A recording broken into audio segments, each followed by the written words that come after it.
Fuck you. I am going to just ask for a second really quick. Let me go ahead and put something on. Oh, Jesus Christ. What's up? Is it fighting you? No, it just sometimes I'm a loser who I don't label my music playlist, and then I'm like, That's like the most fun part about it. You get to rediscover things. but I'm Yeah. like, is it the suffer playlist or is it the The EDM or is it playlist. it's the it's it's all the suffer or is playlist. it the dead of night playlist? Like, where was I at? What a dickhead.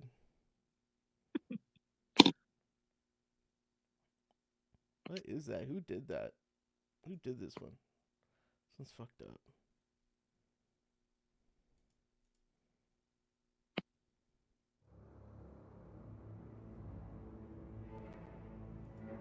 Yeah, no, that's a bad guy. Quick little moment.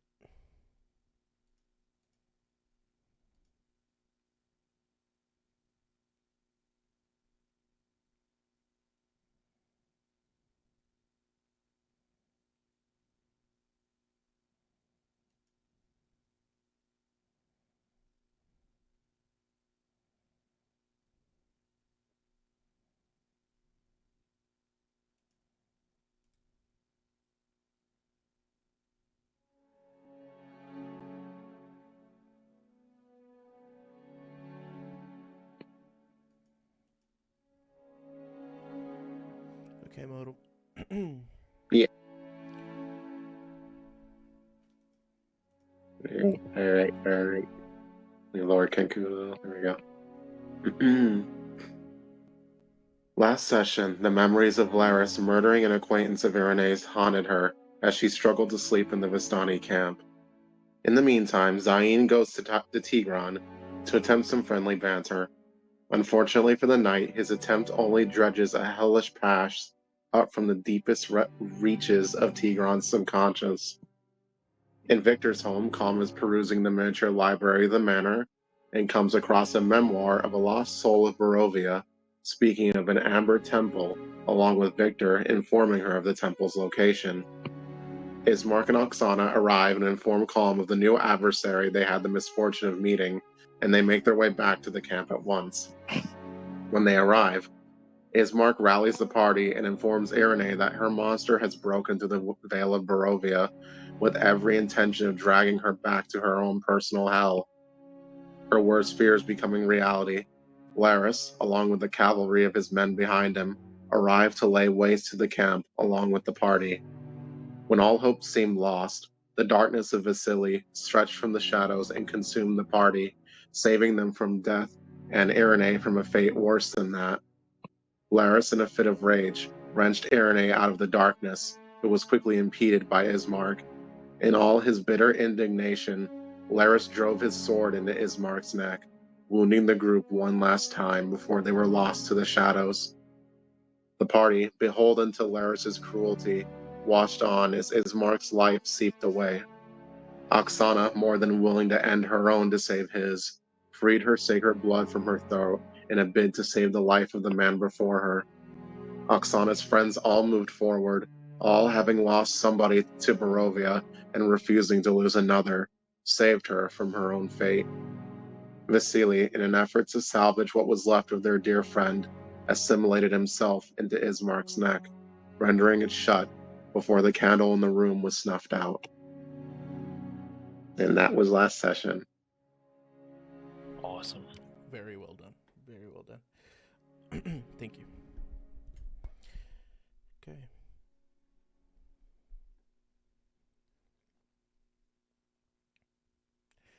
Um.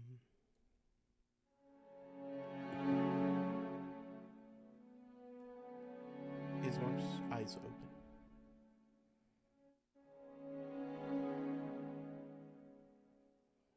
And you all look in their direction, almost as though you feel life coming back to Ismark.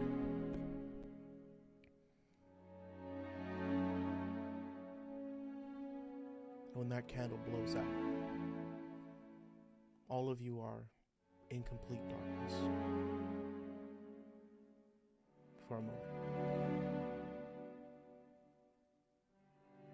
And as the darkness hits you, it then begins to kind of suck itself back to the walls, the corners, the dark edges of the room. The dark edge from which Vasily spoke of.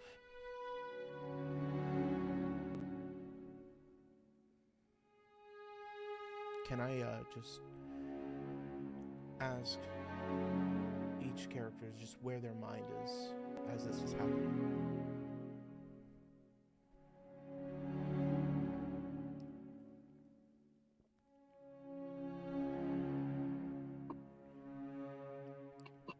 Is gripped with pain and just anger, and everything just unfolded before her so quickly, and she can barely keep herself in any semblance of upright. But with Oksana in her arms, everybody else around her, she has to stay up. That's all she can focus on. She tries to focus on just staying up.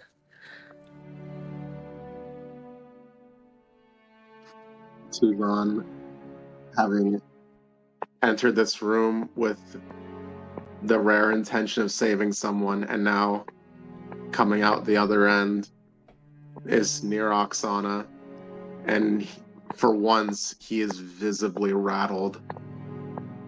Thoughts racing of his head included, what the hell is she? And what the hell is in this man's body now? But there are no answers for him to gain. So on and on, he flings questions into the void.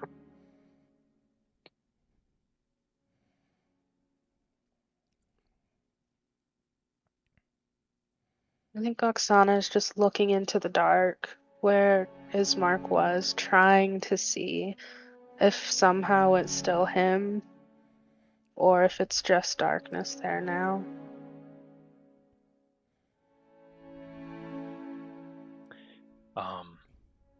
Zayn being the one holding Ismark, almost cradling him in his arms as he was going to breathe his last, and then being taken by Vasily. He sees his eyes open, and then darkness quickly follows, and as the darkness goes in, the grip that he has on Ismark will tighten, trying to solidify it as much as he can, trying to keep Ismark real for as long as he can. In physicality, if not in his mind.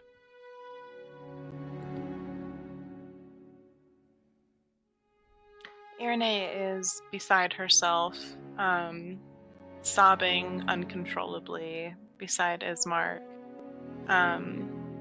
So many different emotions consuming her. At the forefront, guilt, dread, and pain.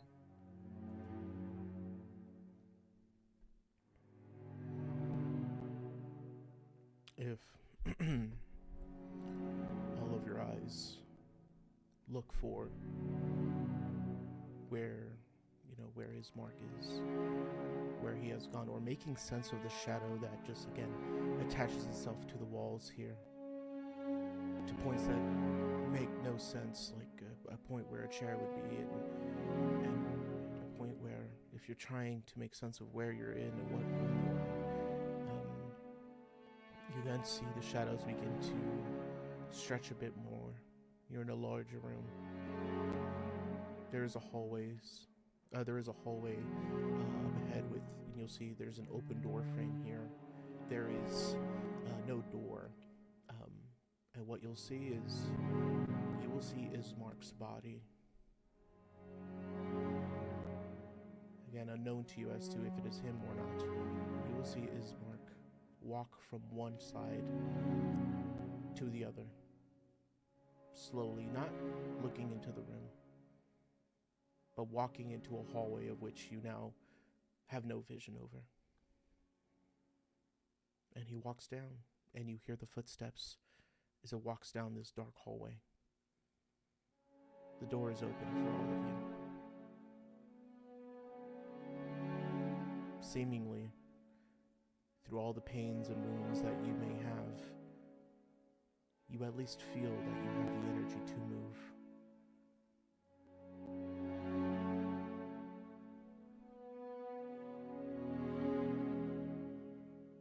Who would go?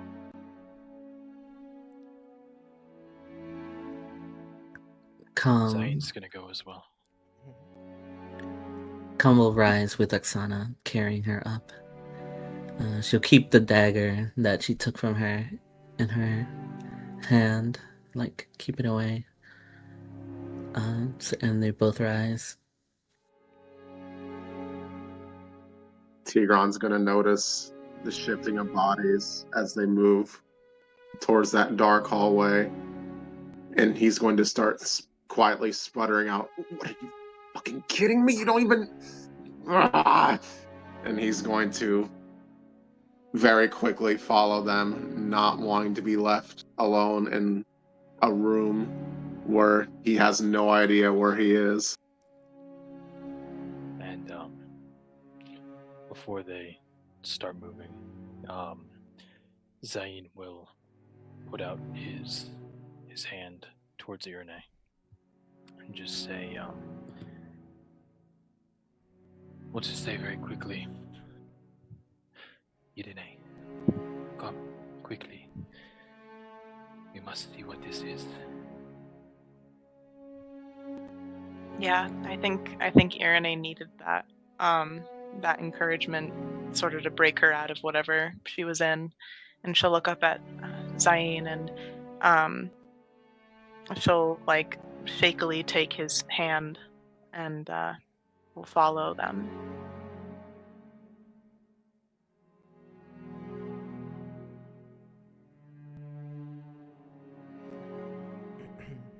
So all of you march your way to, or at least hustle to, that hallway opening, expecting to see as you turn what you hear, which is the steps of Ismark, the armor clinking against that bit of steel attached to his leather. But when you turn the corner, he is not there. You are left to a foyer, not a hallway. And you see stairs that lead to other hallways, some stairs that lead to door, steps that lead down, hallways that lead to impossible angles. This house, this manor that you are in, is large, but it makes no sense. The geometry is impossible. The shadows seem to create these images of rooms and of built of architecture of different design. The shadows are playing tricks on you. And you hear that, all of you, in your mind. As though spoken from the shadows or spoken above or below, it does not matter because all of it is confusing. And again, you hear that. The shadows will play tricks on you here.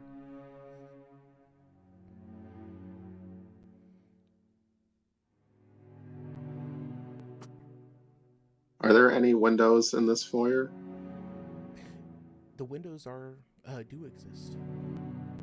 The light that comes from them seems blinding if approached. Almost as though an excuse to cast more shadows within the halls. Tigron will attempt to brave the light, but then fail, holding his eyes, yelling, "Shit! fucking... Where the hell are we? You are within my shadow.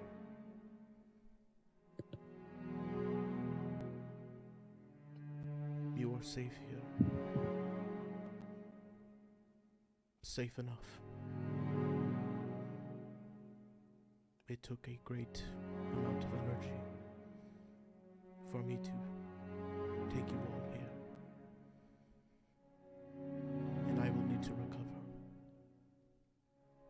This is obviously, plainly, Vasily's voice had all of your ears. Seems to just echo through again these halls, this foyer.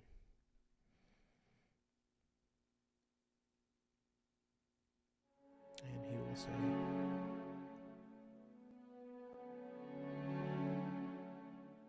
Ismark.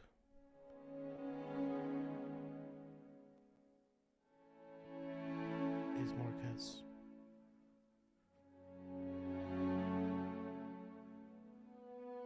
he has evaded me somehow. He is here among these halls. I am looking for him. Attempting to find him.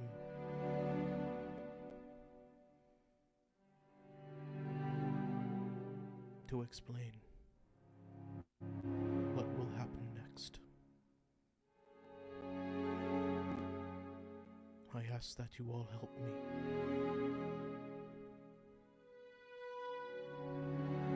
But again, the shadows will play tricks on you, showing you things you may not want to see, showing you things you wish to see again, or simply remain in forever.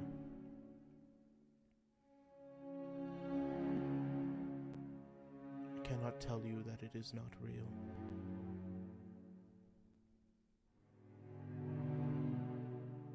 For I have been stuck here for many, many years. And I wish some of them were real.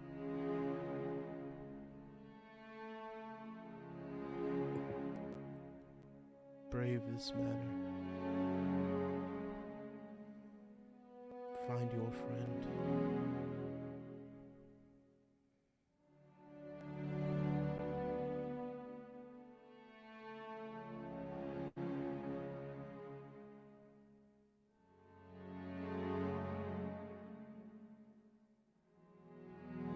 What is left of him? Teardrop.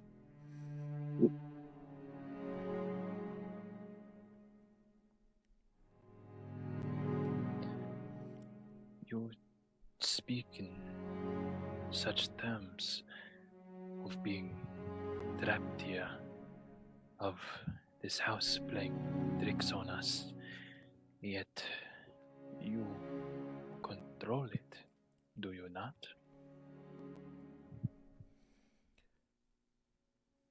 I am a prisoner to it.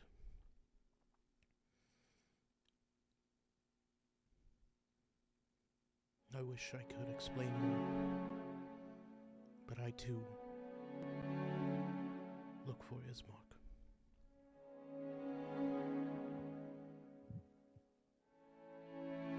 My energy is waning, so I must leave you to it.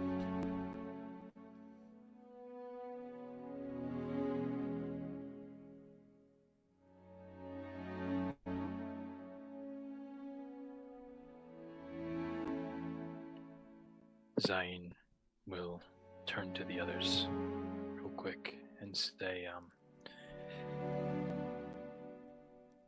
for better or worse, I imagine that was his way of telling us we will not be leaving anytime soon.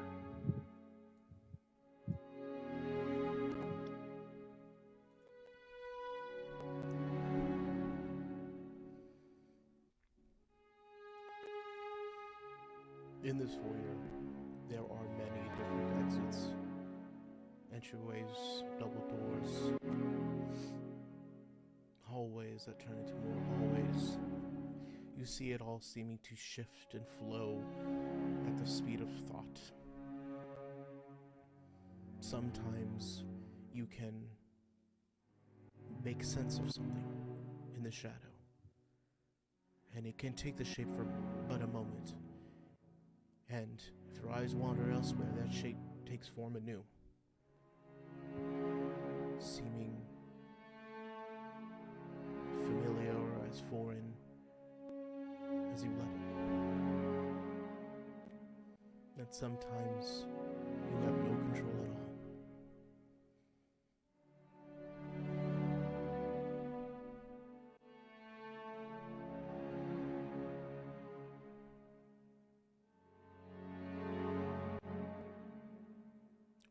What will you all do?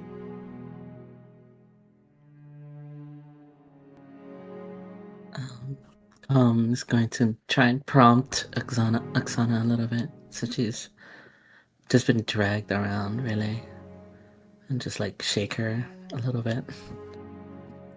Oksana,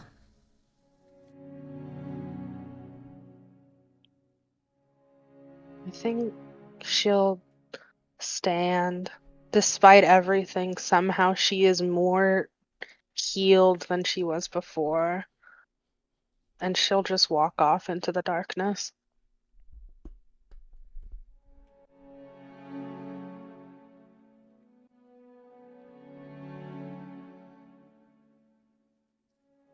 And Oksana Um, is lost in sorry, darkness. Calm. Mhm. Calm will follow after her quickly. And Calm is lost to the darkness as well.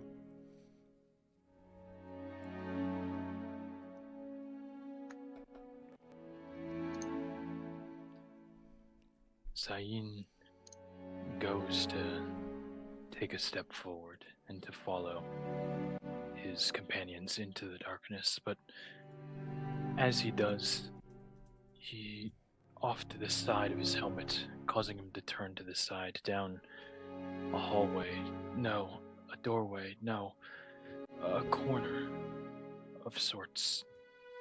Every time he blinks, it seems to change. But just around whatever is stopping his line of sight, he hears the familiar clink of armor. Not like that of Ismark, but from something older, something more familiar once. In fact, it sounds like his own armor.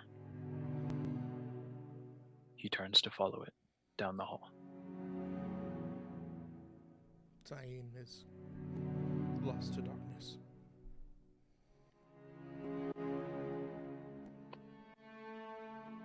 Tigran is gonna be darting his eyes around, just looking for any sort of escape. And when his eyes make a pass on a shadow, he's gonna see a very familiar shape, one that has been lost to him for years.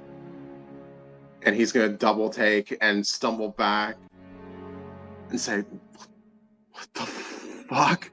What the fuck is this place?" He's gonna look for Hatchfather Barrack again and realize that he's gone. And then out from the corner of his eyes, he will see another shadow going towards the hallway. And he's not going to believe it at first, who it was.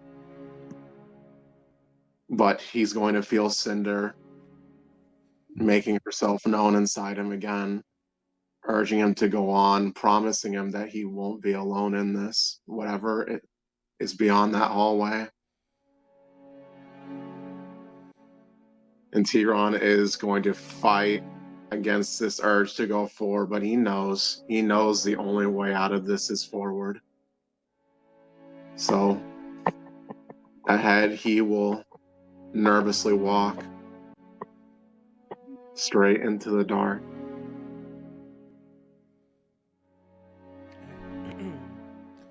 Tigran is lost to the darkness. Irene.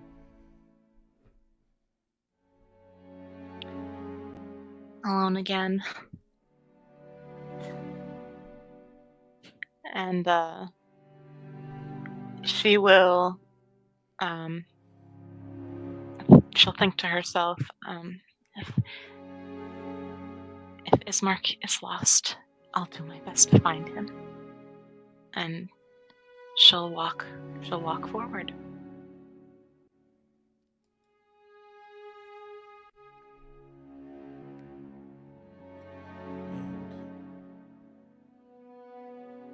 And the foyer consumes you in that darkness, and you too are lost. All of you, as you're walking,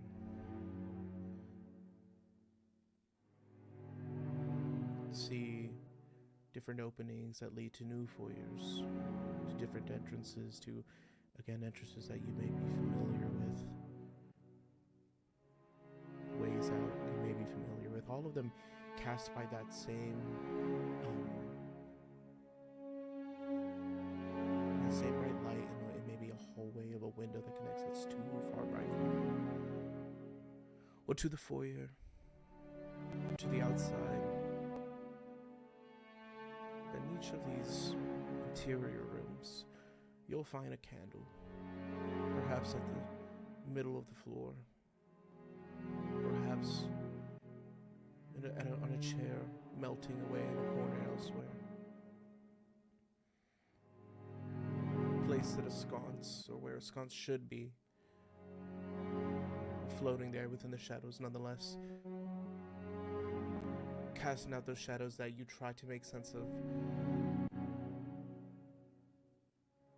what you can make sense of. And you all continue to walk.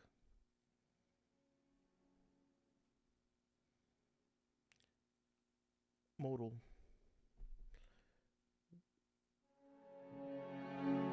Beyond the shadows, or into the shadows, what does Tigran experience? The dark seems unending, stretching infinitely in every single direction. And the more Tigran walks, the colder he starts to get.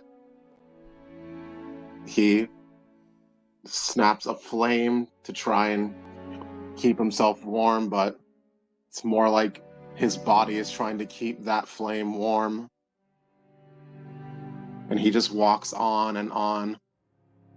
But as he walks further ahead, he starts to feel another warmth. And he doesn't notice it at first until it starts to cover the front of his body. Then he blinks and looks ahead. And there's a small light ahead. It seems miles and miles ahead, but bright enough to be seen in the dark. And as he steps forward, it's almost like the light is getting way too closer for the speed he's walking, but then he realizes it's growing and growing. At first, just a small ball, then the size of a building, and then pretty soon it encapsulates everything, and he has to hold his eyes shut. But he keeps walking. And then he feels a strange sensation under his feet, one he wasn't expecting at all. And when he opens his eyes and his eyes steady to the light, he's on a cliffside. He's absolutely bewildered and confused. He has no idea where he is. He looks back to where he came from, and impossibly there is an open door leading back into darkness, and seemingly a wall made up of boards and wood, with that same ichor that consumed him seeping out of the cracks. It seems to stretch infinitely in all sides, all the way up to the sky.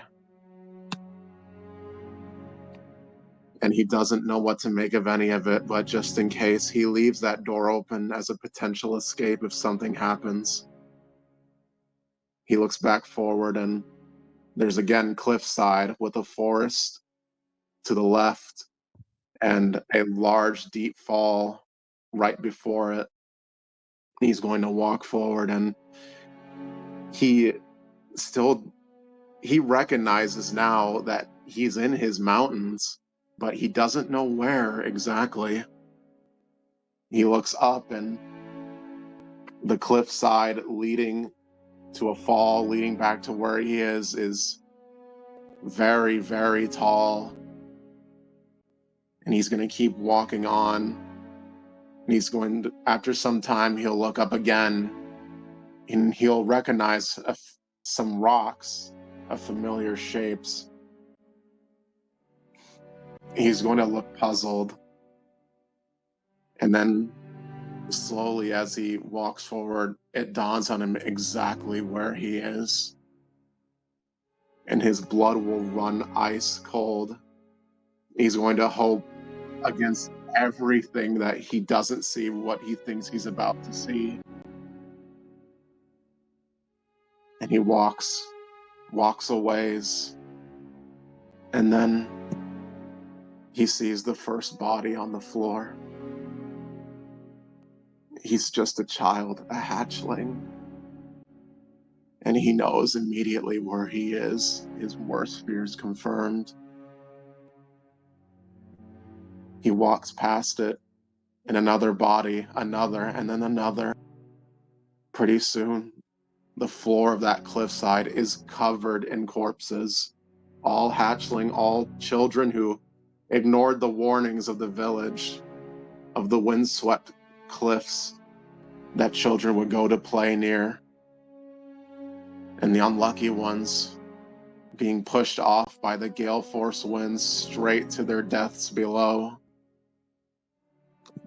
And he was no stranger to this. Of course, he played on those cliffs too. And eventually he's stepping on bodies to try and get through this cliffside straight to hopefully another door. And finally, almost as if it's an island in the middle of this sea of dead bodies, is a girl. He doesn't have to study her hard to recognize her. He knows where that weird horn on her head, he can recognize that horn from anywhere. He's spent many a day pointing and laughing and making fun of it at her expense, but she always took it in stride. Tigran slowly walks towards Rika. His eyes rivering tears despite him willing him not to. He knows it's fake, it's not real. But it's real to him. He feels the stone, he feels the bodies, he sees her. Eventually the bodies get steep to where she is, and he's climbing now. And he has to rest. He just lays back on the bodies, his face towards the sky. He's crying. He doesn't know if he can even get up to her. He looks out towards the forest, towards where Gaius's crew found him. It should have been her that had the adventure. It should have been her who lived. If she was in Barovia, she would have jumped at the chance. She would have saved this land from its horrors. She would have been liked by so many people, but instead, it's him. Call it fate, call it God, or whatever cruel fucking joke the world played on him. It was him holding this mantle now. Eventually, he got up and looked back. Rika was standing over him, his head, face covered in shadow. She kneels on her knees to look at him. He can't bring himself to look at her. He can't. When he looks up again, she's gone. The bodies are all gone. It was just a cliffside. It was just rocks he was climbing on. And he looks up ahead. he sees another wall and a door. He stumbles and falls, but catches himself and climbs up over the rocks, over the boulders, to more level ground, to that wall and door.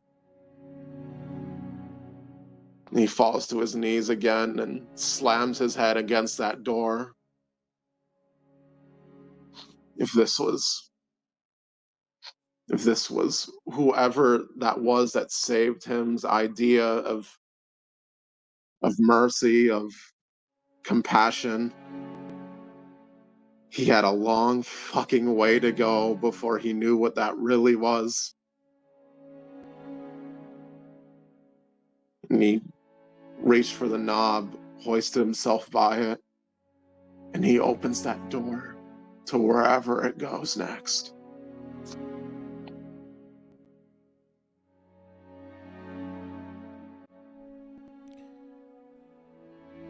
And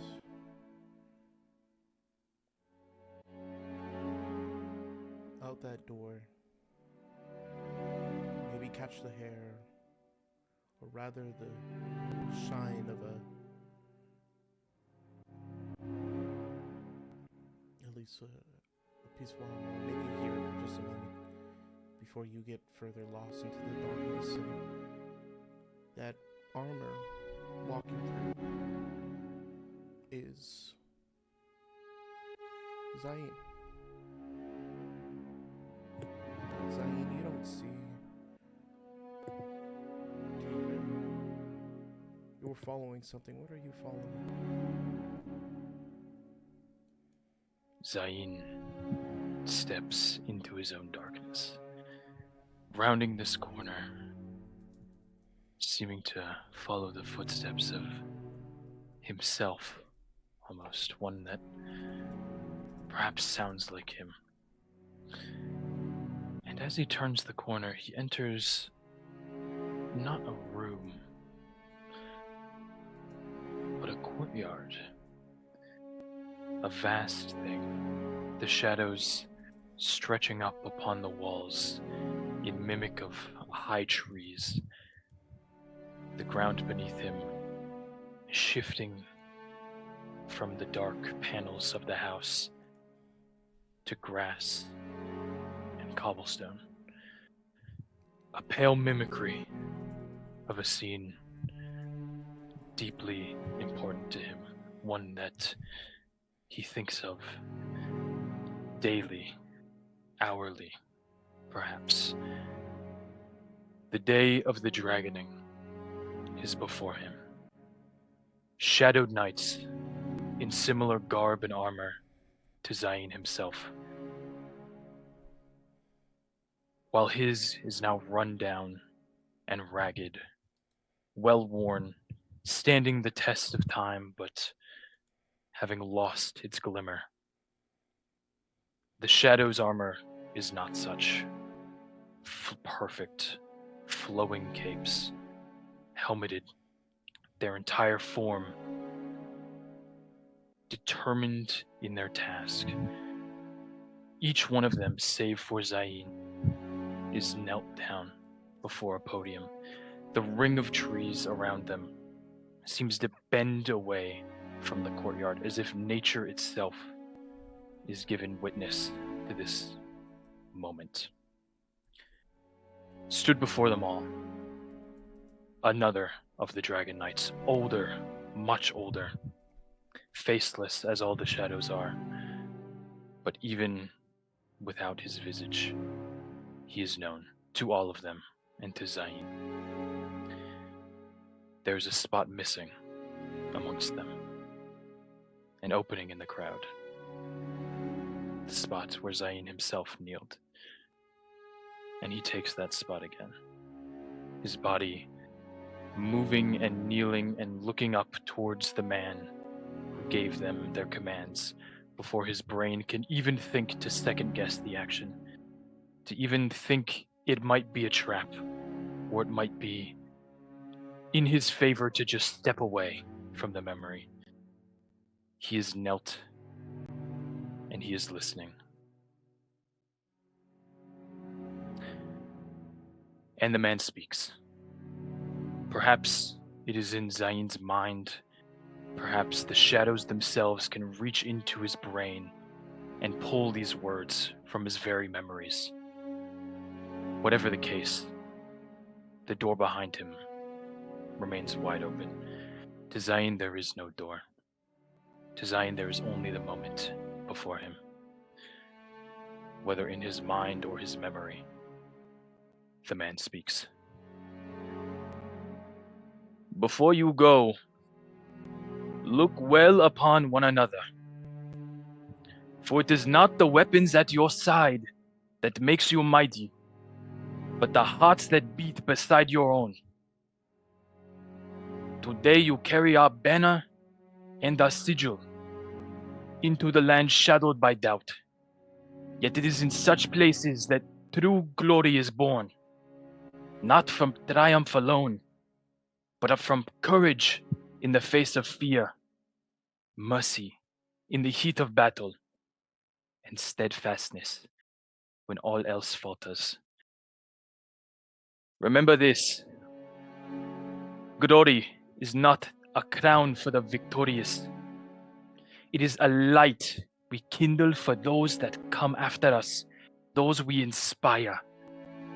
Let your deeds burn bright enough that generations of unborn may walk in their memory, walk in their warmth. Go with honor.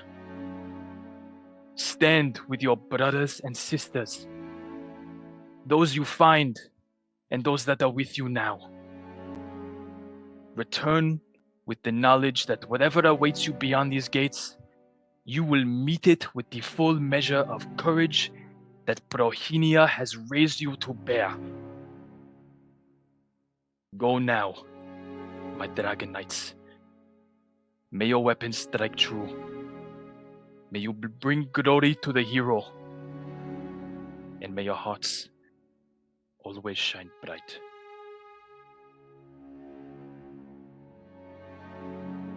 In his mind, there is a roar from the crowd, unseen in the shadows, now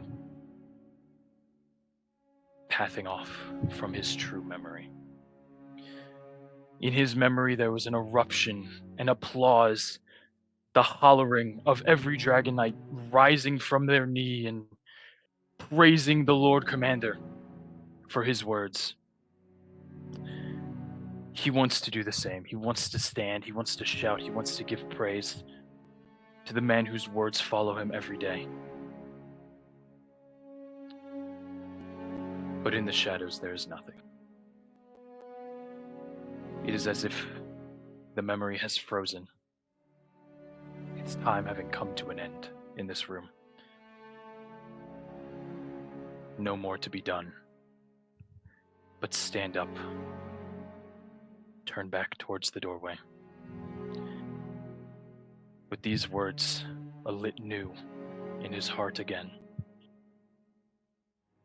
he knows one thing. He must go and find his new brothers and sisters once again. And he'll go to find the others.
Mom tries to follow Oksana, but as she passes a corner, she spots a door, and for some reason, it draws her in. Before she can even form her own thought, she turns the handle and pushes in. What she sees is a ramshackle hovel, basically. The home is disheveled, and she can hear the drips of leaks from pooled waters, from rain that never properly fell from the roof.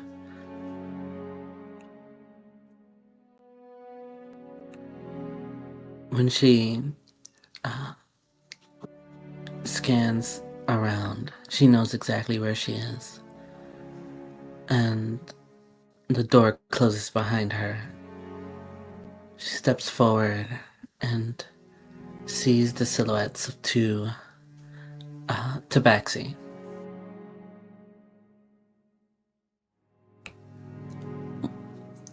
They are markedly different than her. Shorter. One is shorter than the other. And while she can't see their faces, she knows who they are. Their coats are far different than hers, much more like a tabby than the panther that she is.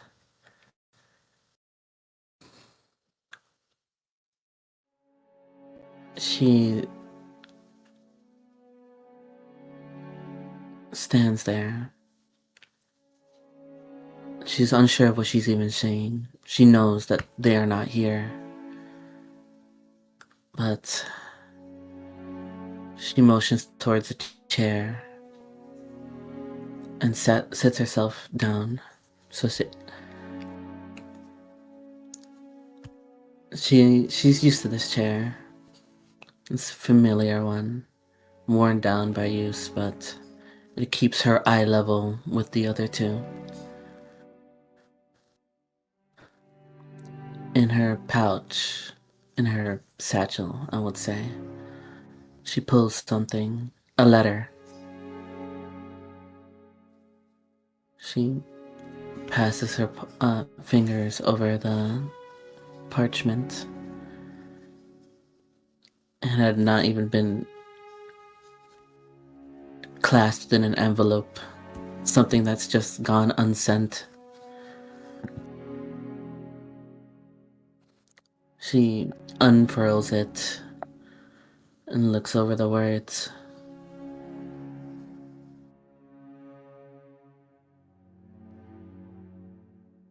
Reads in rain. The invitation has brought me far from the both of you. You know that I worry. I have... She grips the paper tightly. As promised,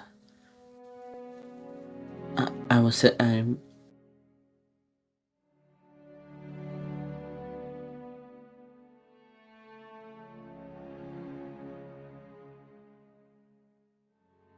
She gathers herself for a moment. I hope you two have been well.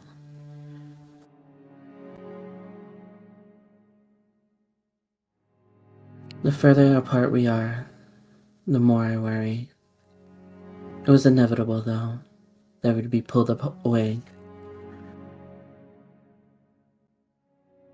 I know you two can fend for yourselves. What I don't know is what Barovia has for me. What will my passenger has attempted to impose on me, nor what Rayfield could say to wash away the scars of his apathy. I am certain, though, what I am certain of is my pride for both of you. You are strong, cunning, equipped to handle your own. I know I don't always make it known, but Reeds, she'll turn towards the larger of the two, and Rain, and then her gaze will draw to the younger looking one. I love the both of you. Please take care, and I will see you again.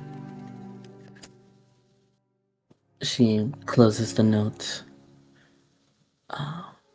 and leaves it on the chair before walking out of the hovel.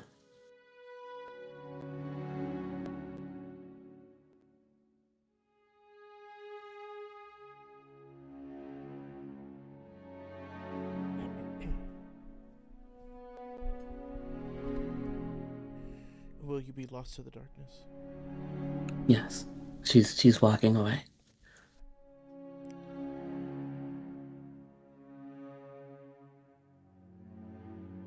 You are lost to this darkness, and only far and deep, or maybe so close but unfathomable, are the footsteps of Oksana.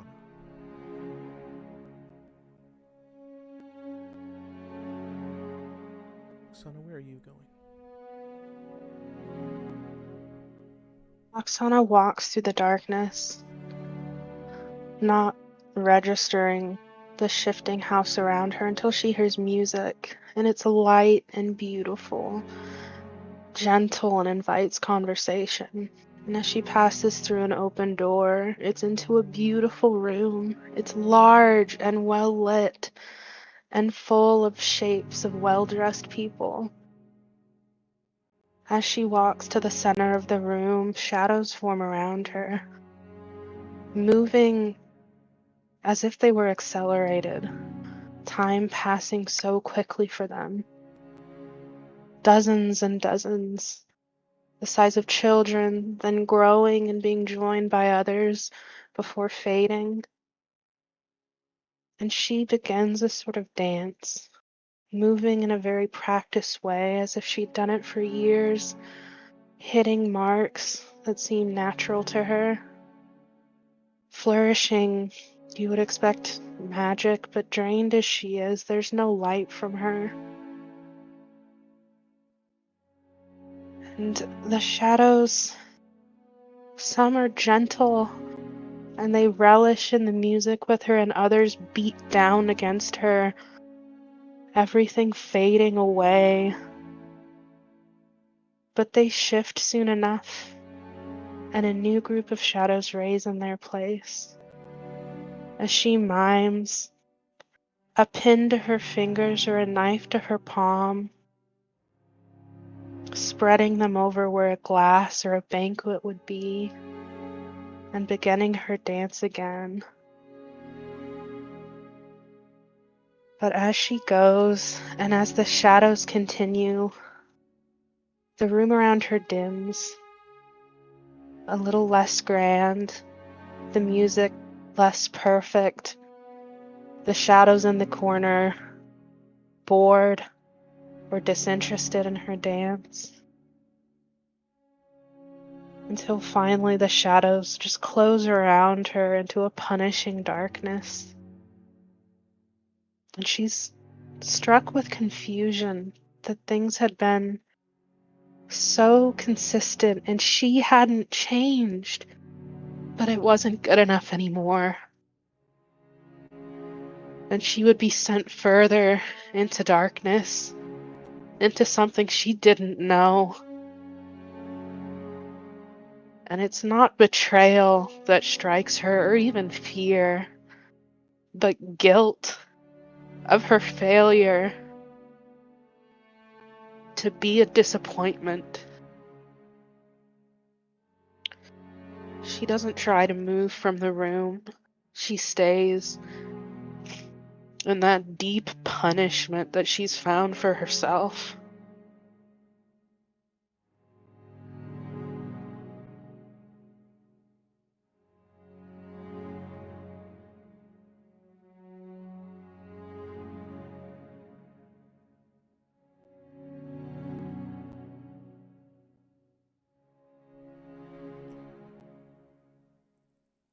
Is Oksana lost to the darkness at this point? She is.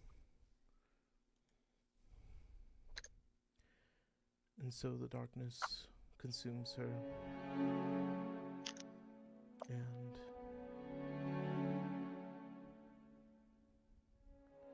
lastly, and alone again, Irene. Where does she find herself?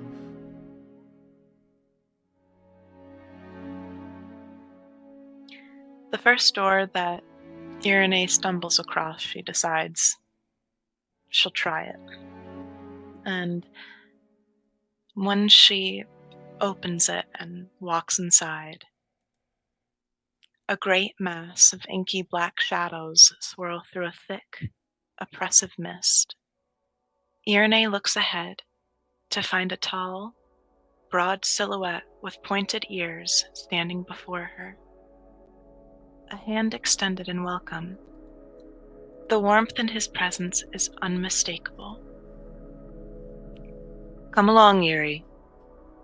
The words echo in her mind, transporting her back to perhaps the only moment in time where she ever felt safe and carefree. Irene will try to grasp the figure's hand. Alas, her fingertips phase right through the shadow, a faint trail of black smoke in her wake. Almost in answer, the shadowed man will turn on foot, running ahead. She will follow. Time feels different in this room. It's as if her and the shadow are floating ever so slowly through this misty space. Despite the dense fog and murky grays that surround her, she can smell fresh lilac and lemon balm. If she were to close her eyes, she'd swear she were in the middle of a lush, verdant meadow. Their meadow. In her mind, she can hear childlike laughter. Every time she blinks, the image of the shadow flickers to Eamon, clear as day, sunlight reflecting off his ebony black hair, her own violet eyes smiling back at her as he glances over his shoulder. She can't help but smile, broader and brighter than ever. An expression of pure love and adoration adorns her face. Then, something changes. Against her best efforts to keep pace, the figure runs further ahead of her. "Eamon, wait!" Irene will call out to her brother. But Eamon's dark silhouette vanishes into the thick mist ahead. Irene will press on, quicker at first, yet her steps will slow as she takes in the dead quiet that surrounds her, wherein her senses initially told her that she was bounding upon dew-stricken grasses and mounds of earth. She could now hear the sound of her heeled boots clicking against cold pavement, as if on a stone road. Those clinks and clacks bounce off structures on either side of her, the shadows stretching high above her, mimicking walls or buildings.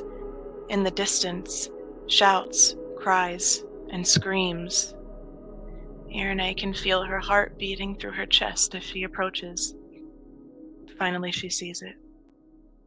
Two darkly shrouded figures upon a dark stage, bound tightly with their hands behind their backs.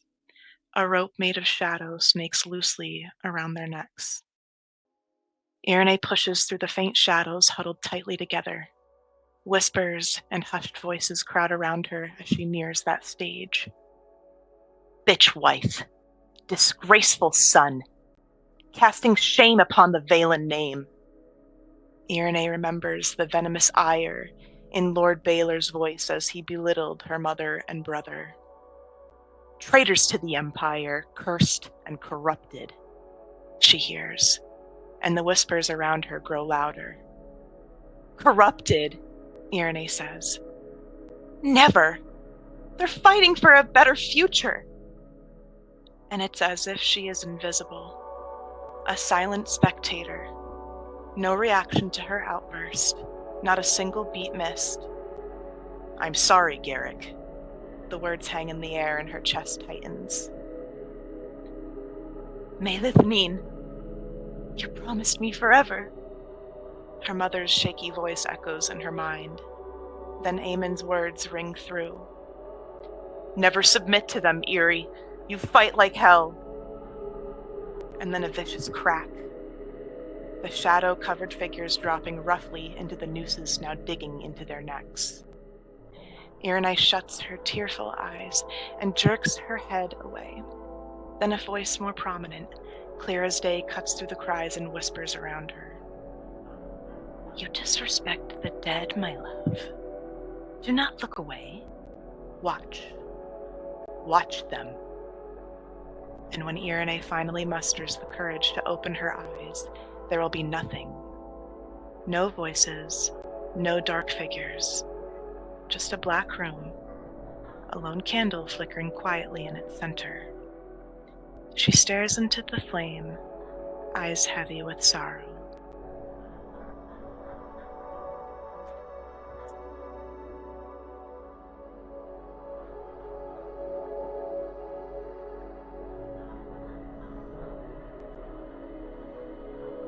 That light will eventually go out,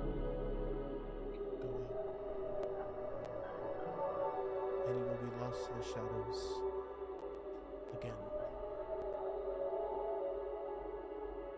Alone.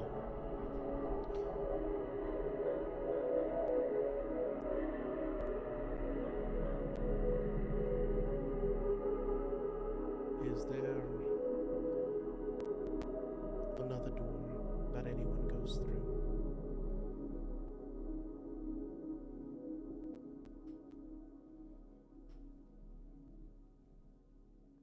Tigran will walk through that door that he entered in. There will be another dark hallway greeting him. He will trudge on, leaving that door open.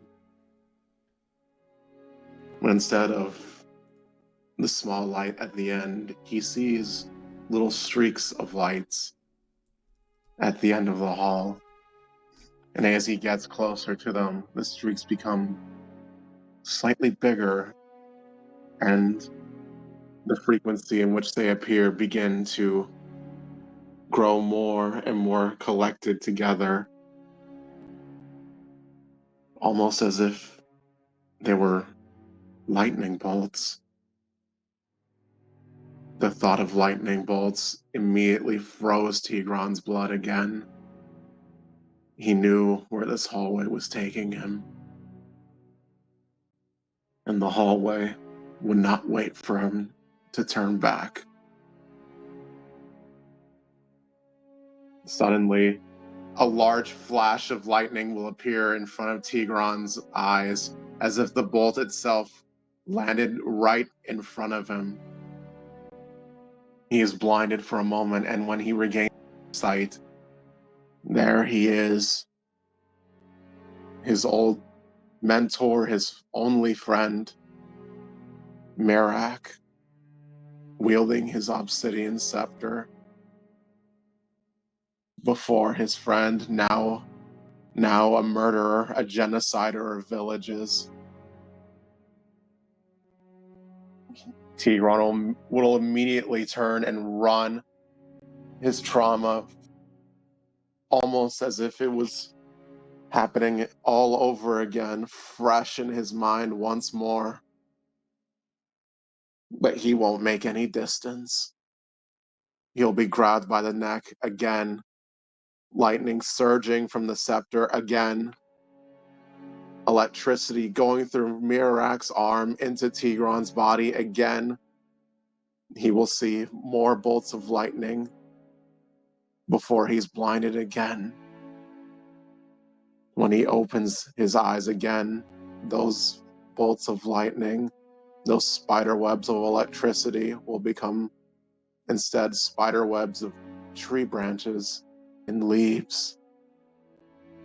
He's looking up into a night sky, into a forest.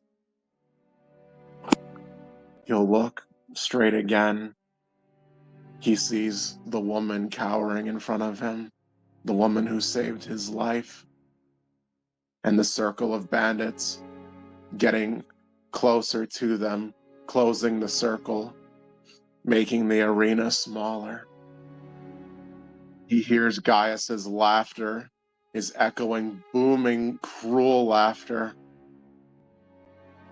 Again, shadows of rocks and arrows are thrown into the arena, a shield landing at his side. He realizes there's weight in his hands. It's his ruined shirt, fashioned into a flail by the stones they threw him. Tigran knew what the room wanted, but he wouldn't act on it. He'll scream, "I'm fucking done with this place!" And he'll throw the flail into Gaius's face. But he realizes far too late that it's not Gaius's face, but the woman's. A spatter of dark ichor hitting the ground, where she crumpled and lay still. Tigran is shaking, denying that he did that again, and his arm will be held up by Gaius's right-hand man, and Gaius will laugh and clap and yell, and the roars of the camp fill the night air once more as he is crowned the new camp healer. Tigran will wrench his arm and begin running, trying to find an opening in the circle, anywhere to go but here. He's running and running, the laughter echoing behind him. The laughter now turns into the rushing of water. Before he knows it, Tigran is in that gorge again, the waterfall at his back. He sees the temple into the atrium where he became kindled. He's shaking, but he reasons that the only way out is through here. He looks again for the cavern that goes deeper into the gorge, and he finds it. He's not taking his time. He's running through it, dodging all the slippery rocks that he can, the water going past his feet, the cavern growing smaller and smaller still, until finally it opens up into a large cavernous room.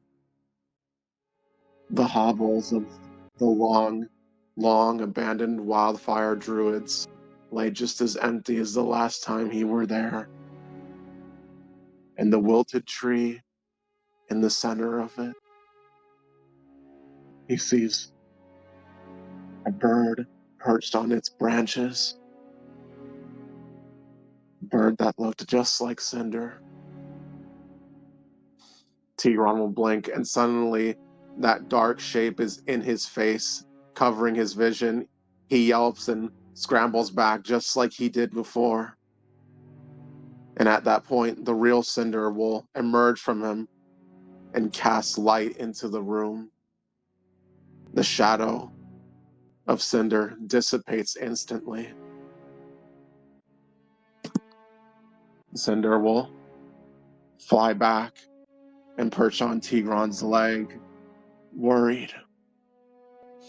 He will slowly scramble up, back onto his feet.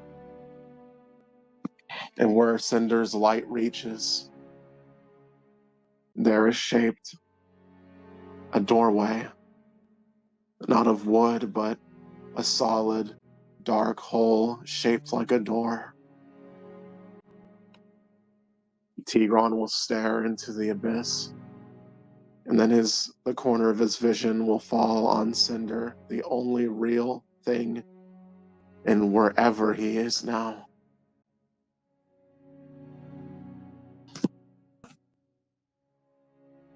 Tigran didn't want to remember the names of the people that he saw die to Gaius's hand, or the woman who died to his own did. And some part of him insisted that those nameless, empty husks that once housed people would be the group he was with now, just as it had always been. But he knew Rika would not stand for something like that. And he isn't Rika, but if he was going to get through any of this, he damn well better be close to it. So with all of his will, he willed himself forward, past the tree, past the hovels, into the darkness beyond.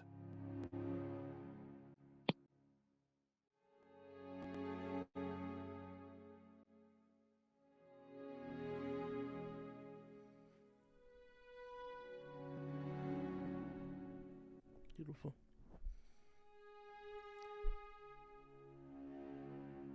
Is there any other doors?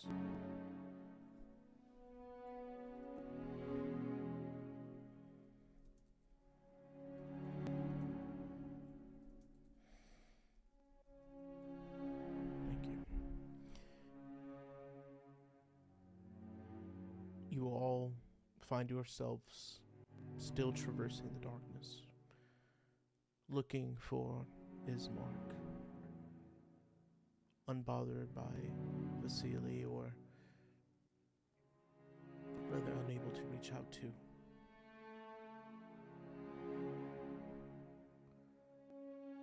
You can eventually find yourself getting more familiar with fixing the shadows to lead you to new paths. And as you do, you can attempt to find each other, so long as the others will allow that shadow to break.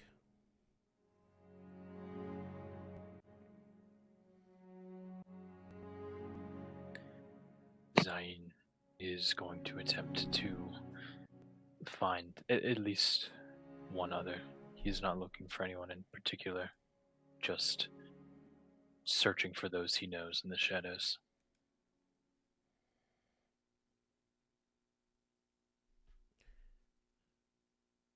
And who has an open door or hallway to allowing Zain to happen upon them? Tigran has both doors open.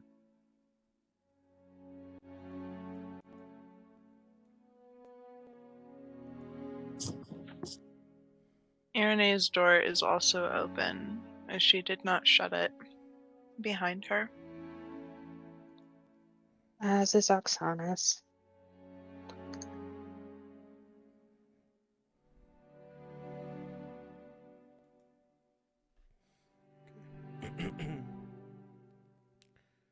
Zain, which door do you find yourself into?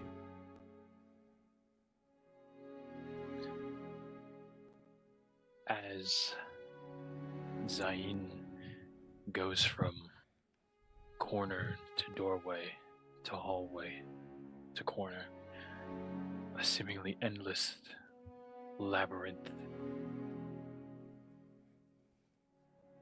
he comes upon Irene's door.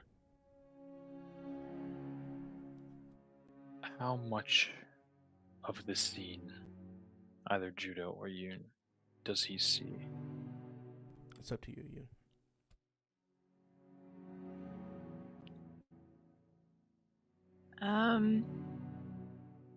Well,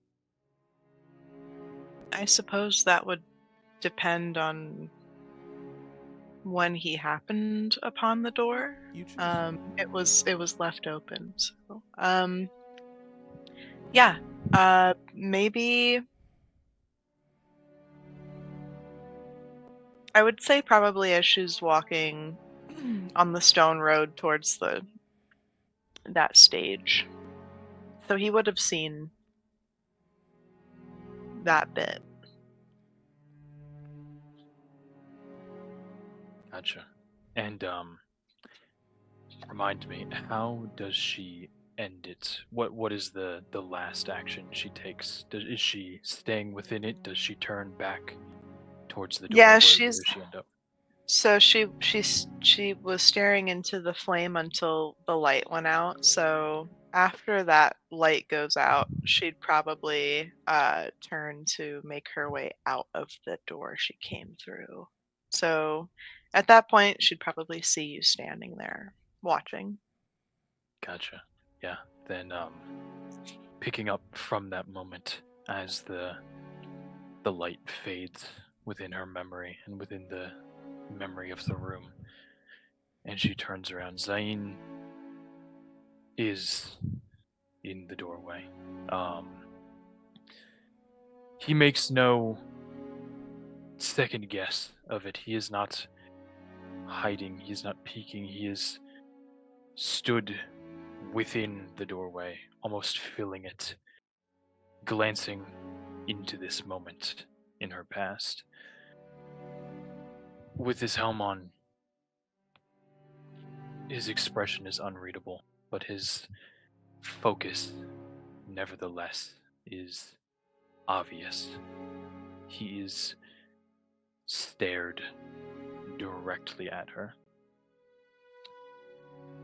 It would feel as if his gaze is almost passing through her, despite no vision being seen. The look is intense, but it is not unkind. Unlike those that she has faced in her past, unlike those that she has been betrothed to or otherwise promised for. She is not seen as a token. She is not seen as a tool nor a toy. The words of Zain's own vision come back to him in this moment.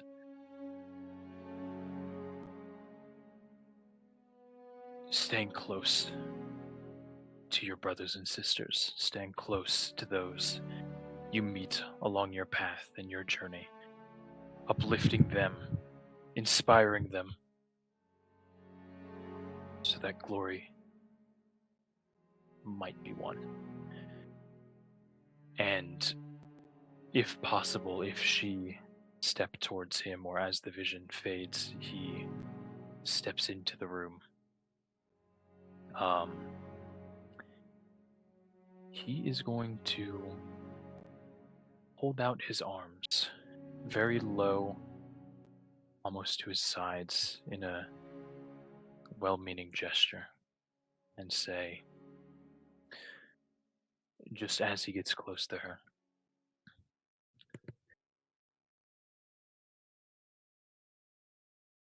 Irene,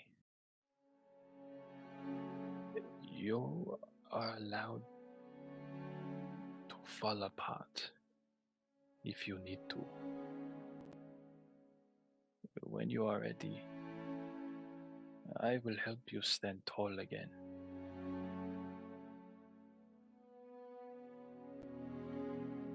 Yeah, she will see him raise his arms a bit and immediately will jump at the opportunity and embrace him.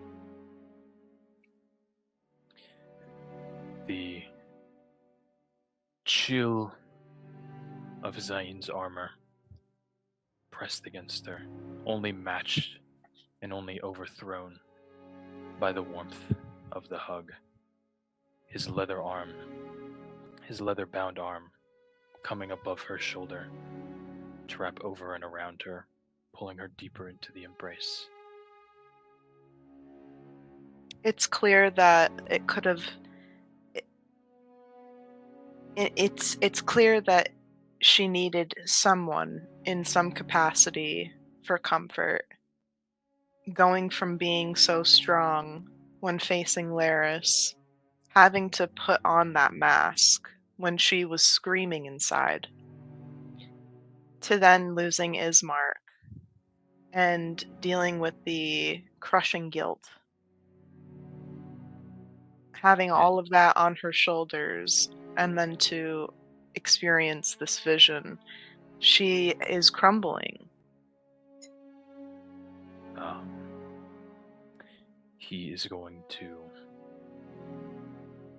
with his other hand, just try to tilt her head up the smallest bit to put her focus on him, and he will say, What happened before to Ismark? It was cruel. It was meaningless. It was violent.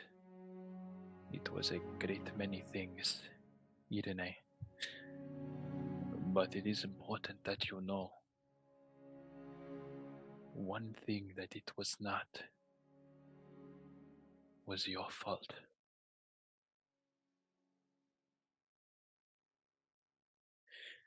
We are not done. Not today and not tomorrow.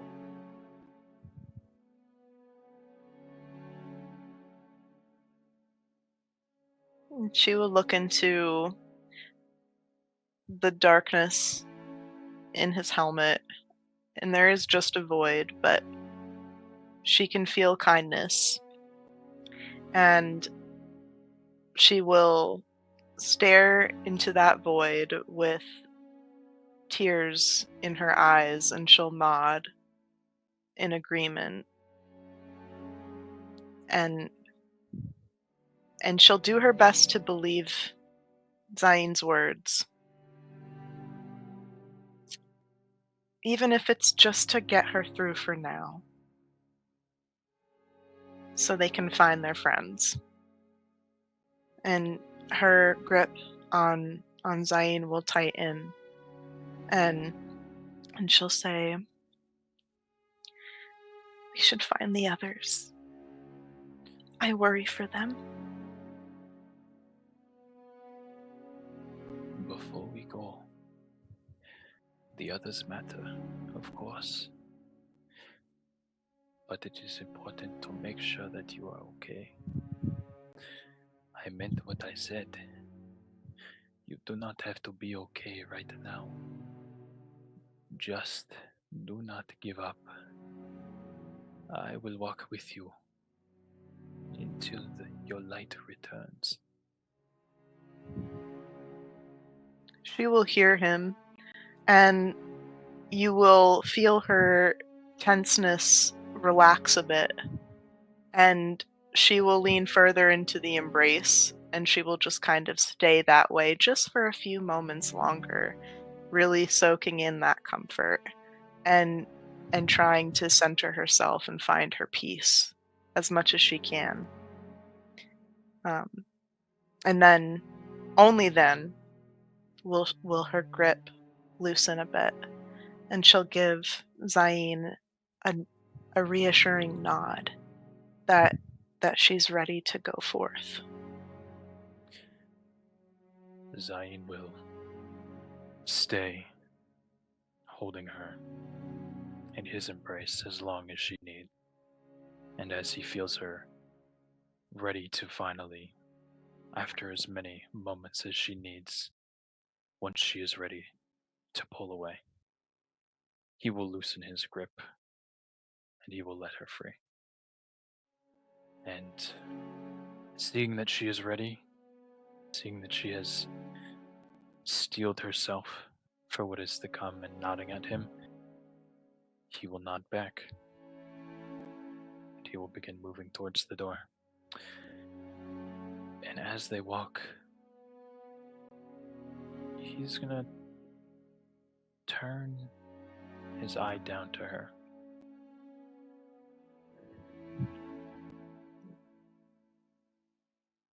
You know, I think you might be one of the strongest people I have ever met. I doubt you see it within yourself. I doubt even those around you see it much. But there is a strength within you, matched only by the dragons themselves. You are quite the woman. To go through so much, be so kind. Through her tears, she will chuckle and wipe her eyes a bit. Oh, you're right about that. The others, I don't think they see it. But I'm glad you do. Thank you. You need not thank me for such words, Irene. But perhaps we can show them together. Make them see what they have been so blind to. You have much to give them, and I believe they have much to give you. More than just surviving together in this world, more than just hoping to reach the end of each day alive and intact. Let us go to our companions. Let us hope they are safe. And let us show them who you are. She'll smile weakly and nod to him, and she'll say, yes, let's. And out they go. Wonderful. And into the darkness.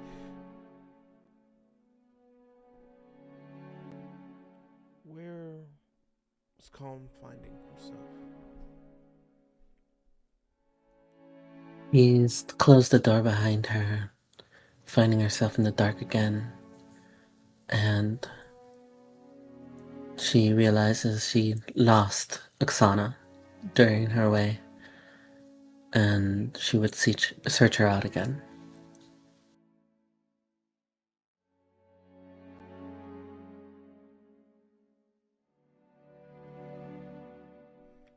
And as you move through these this impossible architecture, you will find, like, as you head down a set of stairs, a door that leads to the room she is in. Oksana, where does Calm find you? She finds her in the center, witnessing the generations worth of shadows breaking against her.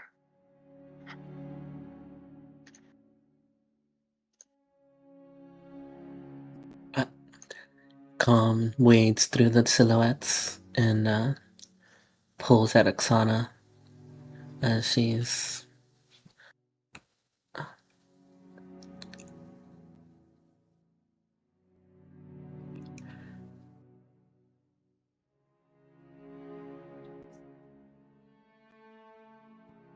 damn it. Sorry, my mic fell over.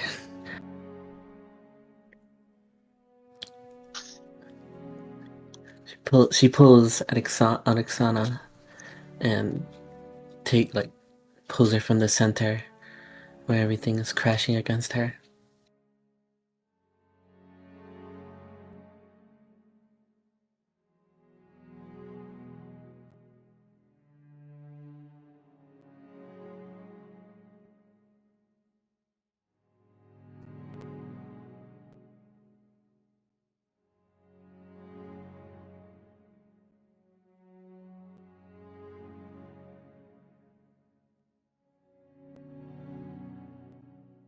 Oksana will let her pull her up, but it seems like it's like waking someone from a dream. She just accepted what she was seeing. She didn't doubt that this vision was where she belonged, and it really was what she was seeing.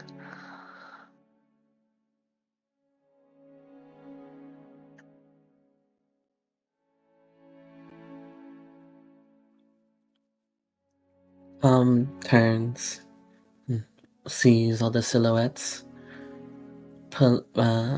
staring at now both of them, but mostly with their attention drawn to Oksana.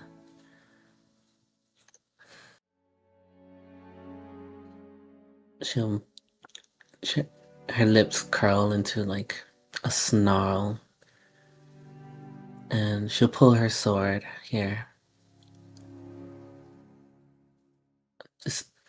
Just a wide arc against them, and backing them away,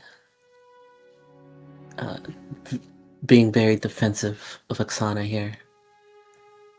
And she'll look at her. Oksana.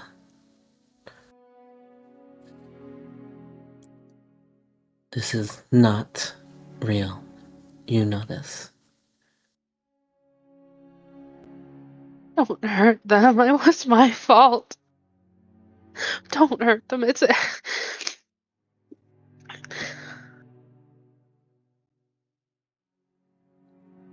She'll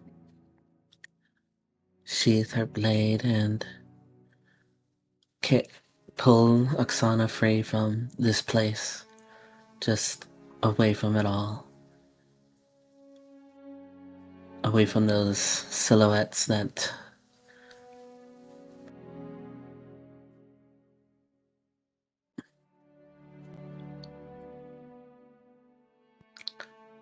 Oksana, I don't know what you saw in there. What your past is like.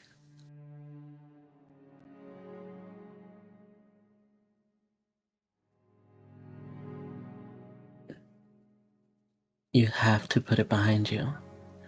Like I have to put my past behind myself.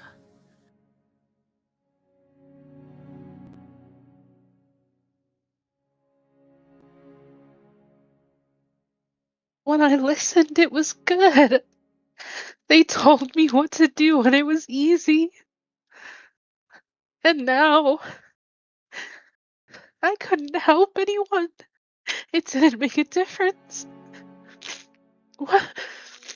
I don't know what to do, Calm. I don't know what choice to make.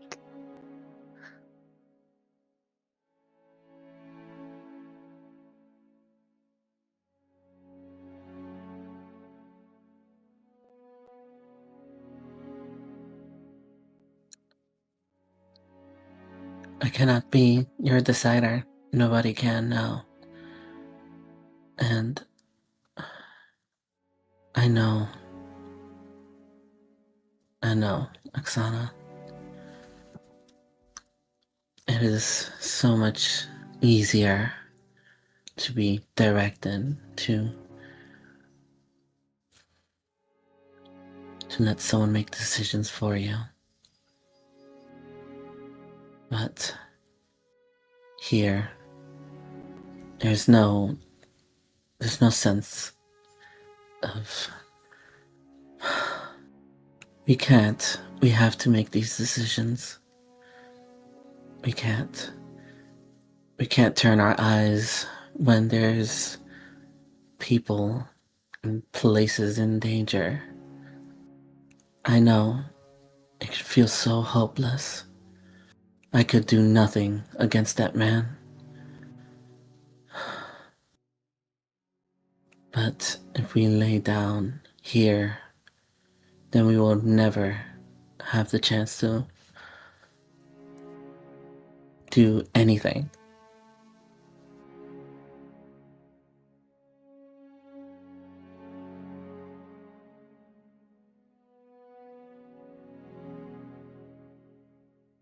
I think in a very rare moment, Oksana looks Calm in the eye. Normally her head is bowed and it's always in deference, but she really looks at her companion and sees in the short time they've been here the toll it's taken on her. And she just wraps her arms around Calm, as much as a comfort for herself, an attempt to comfort her friend too. in this horrible, dark place that at least they're in together.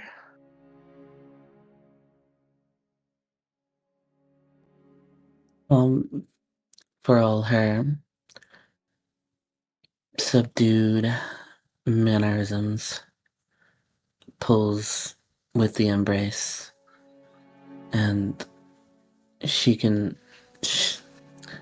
Her body trembles, her jaw. She's shivering, and she cannot hold back anymore. Tears spilling from her eyes, even from the missing one.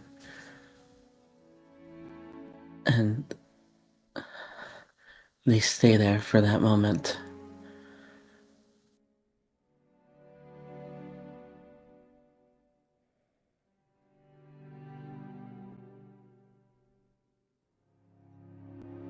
You hug and you see each other's shadows behind one another in this embrace. Where you found Oksana is what Calm sees, and the familiar room that Calm was in is what Oksana sees. You see is that shadow casted behind them in this same room, meeting in the middle of the embrace.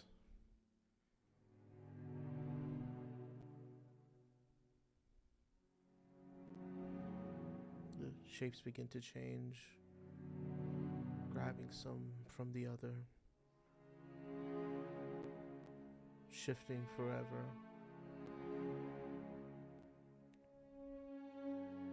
Until it's something new.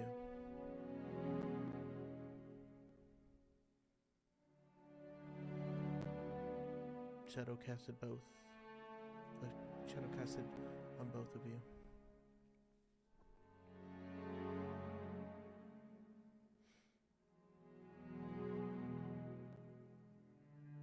As this happens, some steps will pass through the stairs, not looking at you. You will see Ismark walking by, down and past the stairs.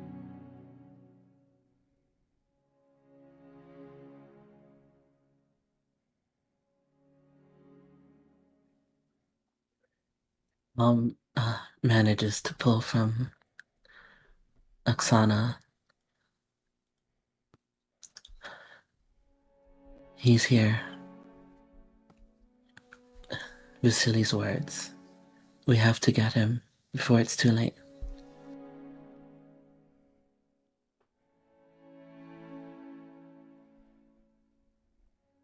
Oksana won't fully release Calm, a hand falling into hers, but she will press forward into the darkness, following the sounds of his footsteps.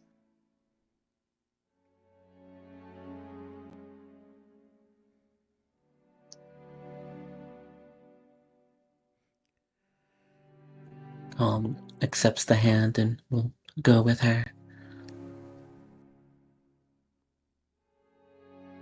Consumed by this darkness once more, I will go to Tigger. Where does he find himself? To where does he go? Tigran is struggling to move forward in this hallway.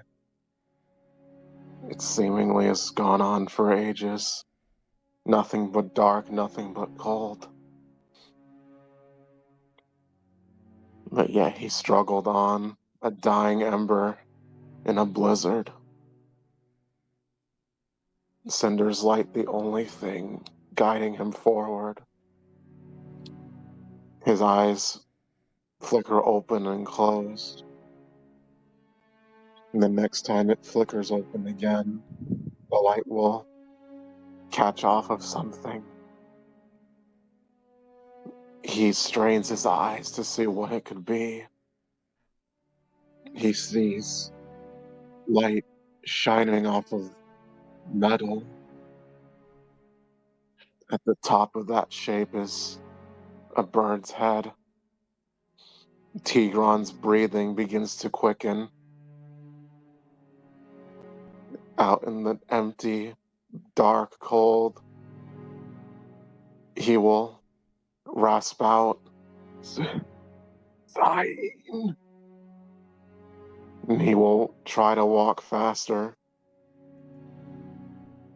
That light will shine off of something else now. More metal, the metal on Irene's clothes. His guard will immediately come back up, knowing what she brought over into this land. The man that looked at Tigron using his ace in the hole and shrugged it off like it was nothing. His anger will spark again, but just as quickly will wane and die out once more. What right did he have to be mad at this woman? For all he knew, Mirak's conquest wouldn't end at his village. For all he knew, Gaius, having either escaped or been taken in by whatever killed the rest of the camp, would either come to Barovia, either to build his band again or claim lost property. Lost property that was his healer. He didn't know what exactly would come out of the fog surrounding Barovia, keeping him away from the rest of the world. And so he pushed forward closer and closer to Zayn. And as Tigran gets closer and as the dark pushes away, unlike the light that shines off the metal of his armor and the glimmer of Irene's outfit, the light that peels away the darkness from Tigran is much more primal, much more elemental. Instead of gleaming away, the darkness seems to almost flicker, seems to almost warp within itself, seems to almost peel back as his form is revealed. How does Tigran look right now? Does he seem injured, or is it just the mental exhaustion that is pulling him down? Tigran is shaking, arms surrounding himself to preserve any kind of warmth he can. He's suffering both from severe mental exhaustion and just the exhaustion that comes from walking endlessly looking for a place familiar or someone familiar and not finding anything at all until he finally has. Right. Zayn is going to look at Irene for a moment. He knows, to a greater point, he has seen the dialogue between these two. He is not sure if he has witnessed a friendly moment between them. They have worked together, but arm's length is about the best they have done. Despite that, from what he has seen of Irene's past, from what Tigran has told him, from the reactions that his words have arisen, he knows that these two are not so far apart as they might seem.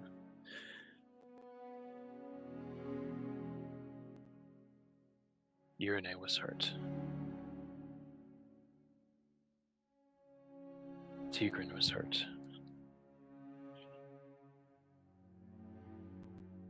They both need somebody to help them stand. Zayn will take Irene's hand, if she allows, and will quickly move towards Tigran. If he is hunched, if he is haggard, Zayn will lean down. He will wrap his other arm around Tigran's midsection and try to hoist him up, if he allows, to his normal height. Shorter than Zayn, requiring him to slouch just a bit, but he wants to raise this man up in this moment. He did not see Tigran's visions, but if they were anything like Irene's, he can imagine what he has been through. And he will say, "The world has not beaten us yet, for the speaker. This world will not beat us. We are cracked, but we are not broken. If you will stand with me," Zayn will look to his side and look at Irene before looking back. "If you will stand with us, there is still hope to be won."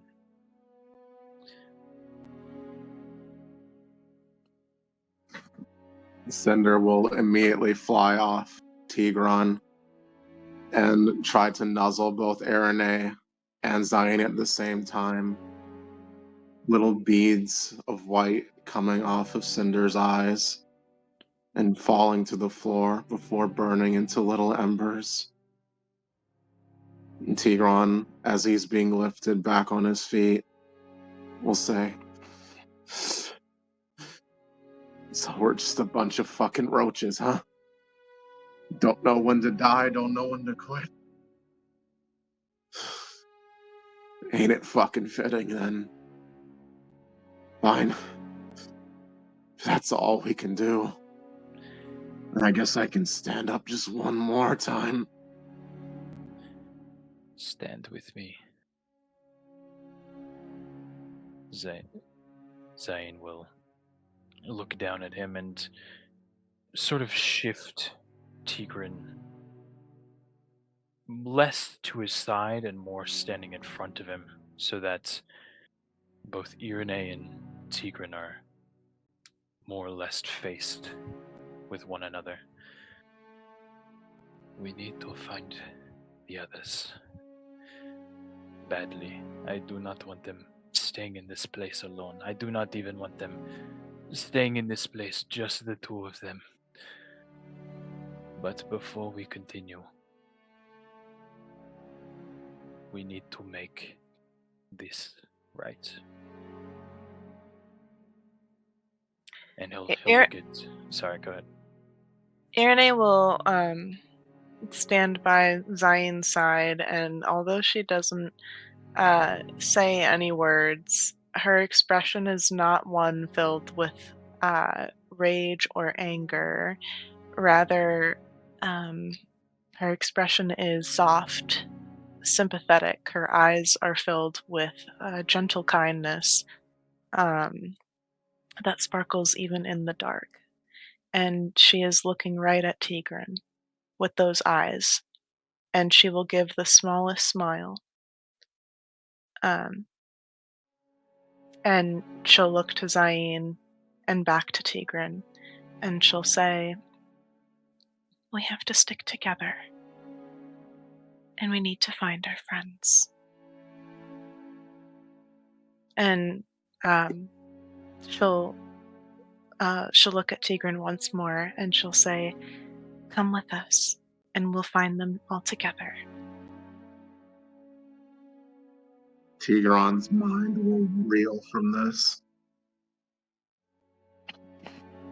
The kindness that he feels now, he thought reserved for someone completely unknowable, like Zayn, or someone who shares his same interests and ideals like Donica. And all he'll wonder is why. And he'll realize that it doesn't matter why, just that it is. Just like nature itself doesn't need to be explained, neither does this. He'll look her in the eyes, and as he's about to say elf, he catches himself and says, Irene, we find them.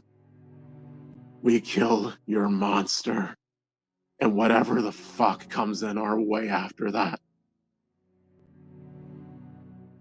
And he will find his way around them and move forward. And Zayn will let him go to allow him to make his own path, but before he follows into the darkness, he will close back in to Irene. And in words just loud enough for her to hear echoing within his beaked helm, he will look at her and he will say,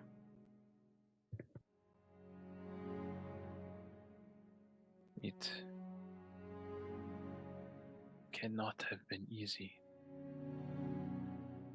to forgive him for what he said. He is hurting as the rest of us are, but that does not mean his words were any less hurtful. I do not imagine you will be hearing I'm sorry from that man anytime soon, but in your words I could hear you say, on some level, I forgive you. And I want you to know, proud of you I am for that. She will smile and nod to Zayn, and she'll say, I am glad that you see me. Let's go after him now. Him and the others. I do not want any of them lost in this place for long. Agreed.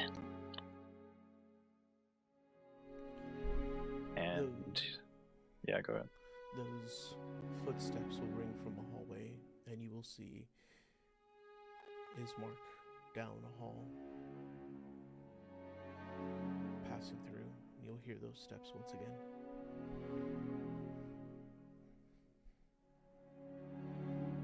Going after him. Tigron, being ahead of them both, will see him pass and say, Shit! Ismark! Come on, hurry up! We're close! Then he'll start running ahead. Wonderful.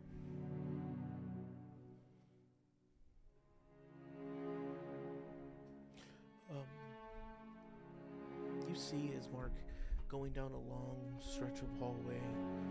Calm and Oksana, you see that it is far. He is far from you, but still walking. You see his back passing by through the light of which blinds you in any of these hallways. Every so often, you'll see a single door open in between you all, and almost as if you would run past it or walk past it, hustling to catch Ismark. You would hear books hitting the floor. You would hear a young boy speaking to himself, and then he'll say, no, there's nothing here. There's nothing here. And he'll grab another shadowed book. And he'll look through and say, no. And in the room, you'll see it looks like an attic. and you'll see a blinding bright light, but not from the window of what is there, but from beneath a tapestry that's laid over a mirror. And you see Victor. You hear Victor thumbing through these books, of which there's no answer nor words, but still he tries. And he'll continue until interrupted. No, it's not there either. It's not there. And he'll throw it down and reach for a ledge and grab another book. Okay. So. Victor. We'll stumble. Oh, I'm so sorry. This is calm. My bad. Calm sees that. Oh, gotcha. Sorry. My bad. My bad. I should have switched it off a bit better. It would be Calm and Oksana that see this, not you.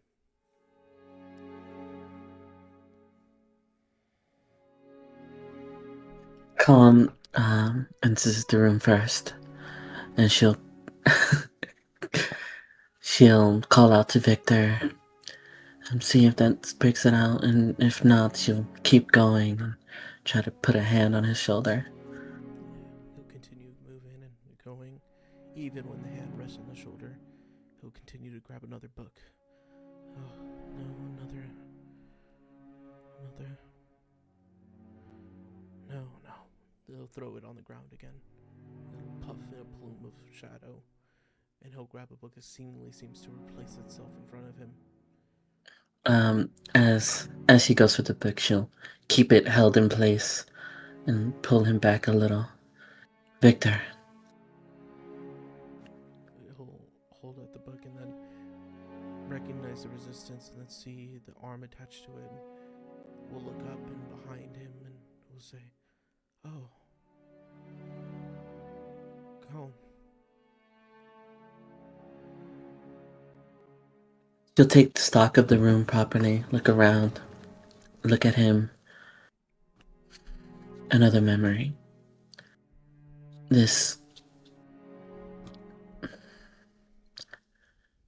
She pulls him farther away from the bookcase lest he try for more. I'm sorry, Victor. You won't find your answers here. No, I think there's a book that I didn't see. I think there's one that I can find here. It's hidden from me. I think there was, or maybe if I have both of them at the same time, maybe I could see the similarities. I think I could put it together. I think I can do it.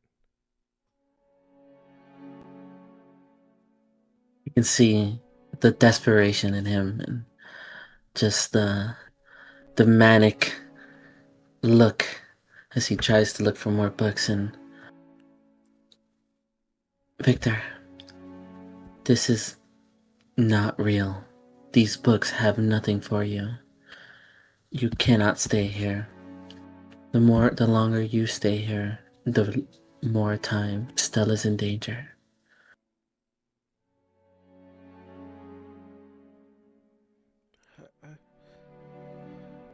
Stella. And he'll just stammer, and then, like he's looking down at the books that are at his feet, seemingly to grow and reach to his hand. Stacks. Growing. Every book he thought of, all of them there, but none with answers. And it touches his hand, and then when you say Stella and he stammers for it, he'll look to the mirror. The bright white light that's hidden behind this tapestry, just peeking out just enough to cast these shadows along the room. These pillars that torment him. And he'll look at it and he'll say, "Is this a dream?" I'm not sure. It does seem more like a nightmare. But if we are to escape, we have to wake ourselves from it.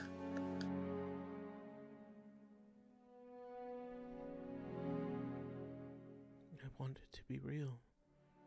I feel like there's an answer somewhere here.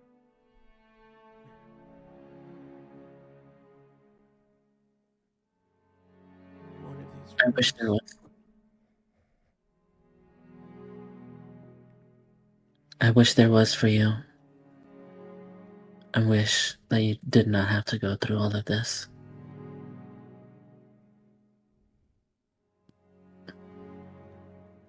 But we have to face this. We have to leave. We have to find Ismark again. We have to face those hags. We have to face Lady Wachter. You'll see a deep sigh at each of them, but one that seems to pull the breath from him completely at Lady Wachter.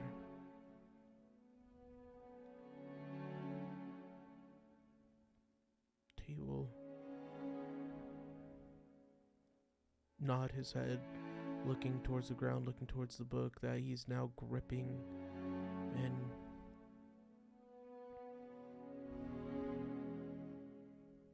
he'll let go of the book slowly, and he'll begin to push it away from him, and that tower will fall, and the shadow will consume the light behind the mirror, and it will be a room now filled with complete darkness. And he'll kind of grab at your arm like a little brother would,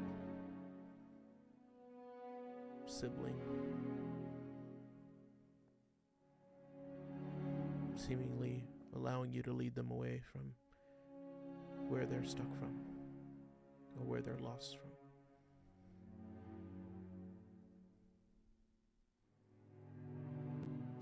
Hitches a little bit just at the familiarity, but she'll stand strong and lead him from the shadows.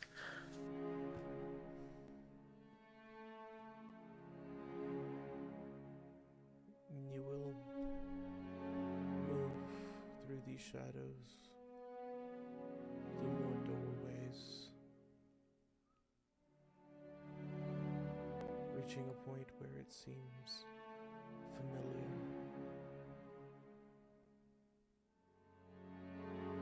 You will return to the foyer and meet your colleagues following that same footstep. And that will lead right into a foyer that all of you, or rather many of you, are familiar with at least once or another, even seeing it for just a short moment, or feeling warm to Tigran. As all of you build this foyer together in your minds, you will realize that this is the foyer in the village of Barovia. Ismark's and Irina's home. This is their foyer. You build it all together from memory. Visitors of those no longer with you sometimes pass by certain doors, walk down the stairs into the next, to the kitchen.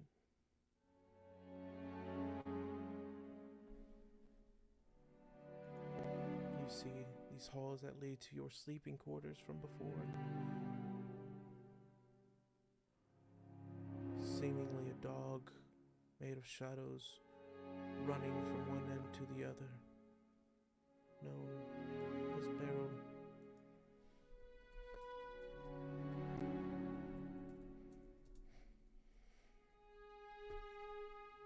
You then hear something very familiar, at least to most. Come down from the hall of the kitchen, or the diner, or rather the dinner room, and you hear boisterous laugh.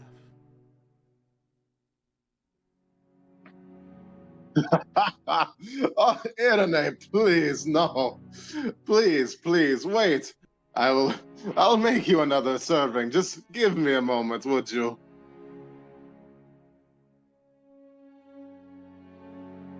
A door seemingly begins to open on itself, leading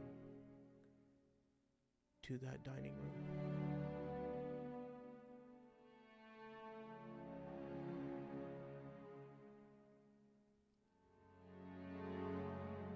This is unknown to Zayn and unknown to Tigran, but to those who know it, what do you do? What do you feel?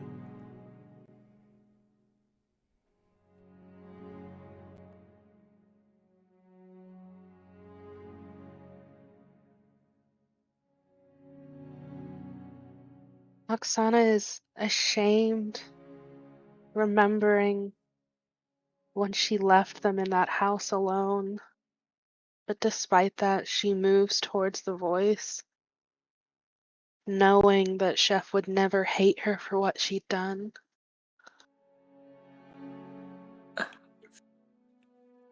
Calm. Calm. Well, follow. Next to Oksana here.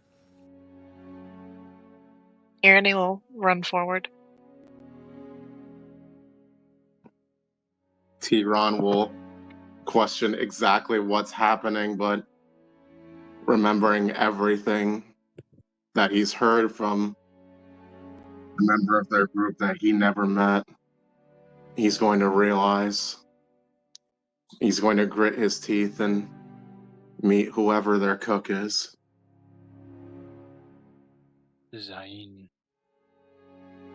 having perhaps not heard mention of Chef, will stay towards the back of the group.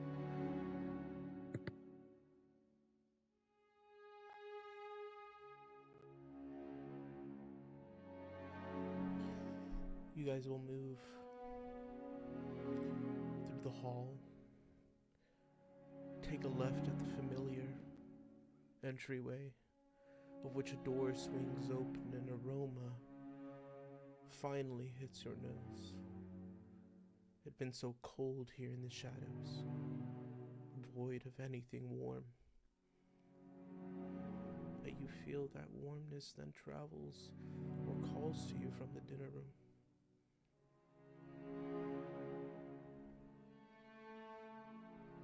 The door's waiting for you to open.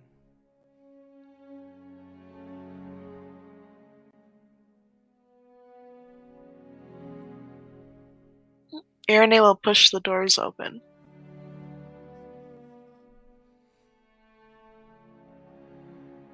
And what do they see?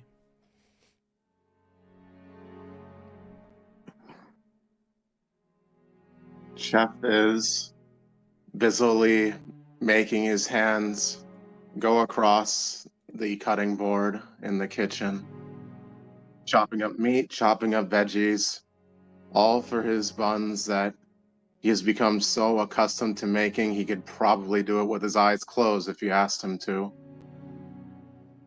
And he will hear the door and say, "Ah, there you all are. You're just in time. Please, if you could make your way and set the table, I will be out with these in just a moment."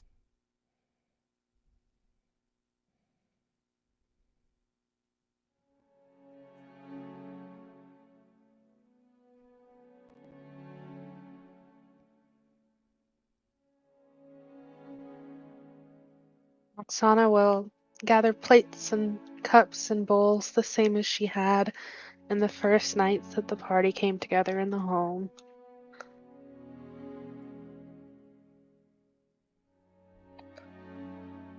Chef will stop Oksana for a moment, and he will look at her hand that was burned before and see that the burn is long healed. He will smile and say, "Ah, that towel, it did you good." It did, Chef.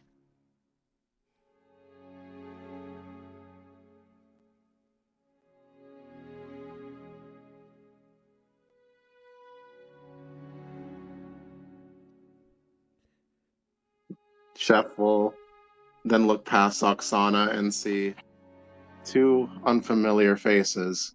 His brow will furrow and say, "Ah, new friends, eh? Well, any friends of them are friends of mine. Please, find yourself a seat. I promise that what I have to serve to you will impress you beyond any of your expectations."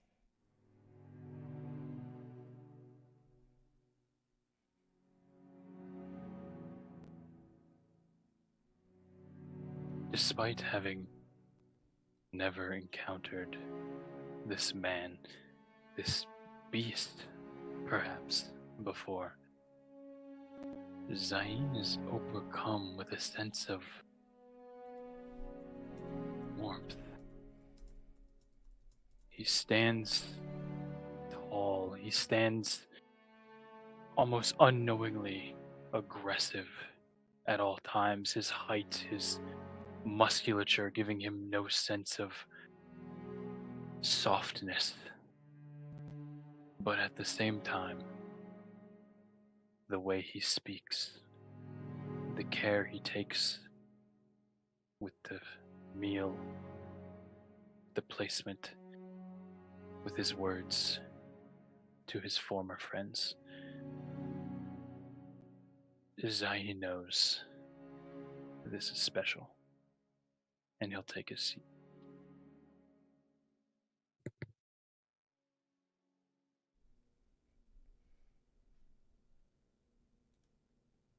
And the others?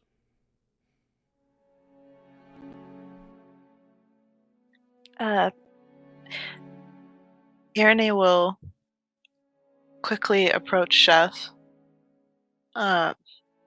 She'll put out her hand to him. When she goes to touch him, is he a shadow?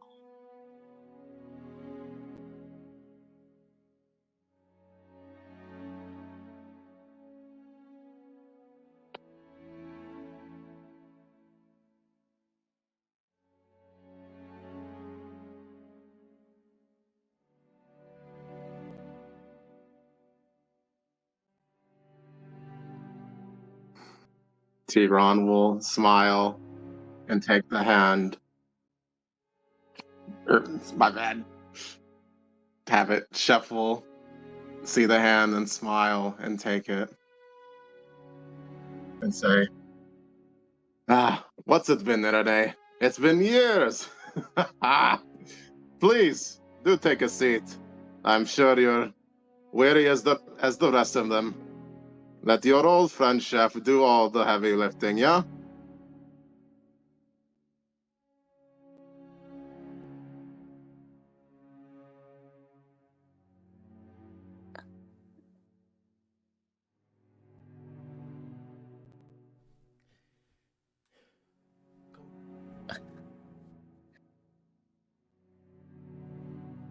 Oh,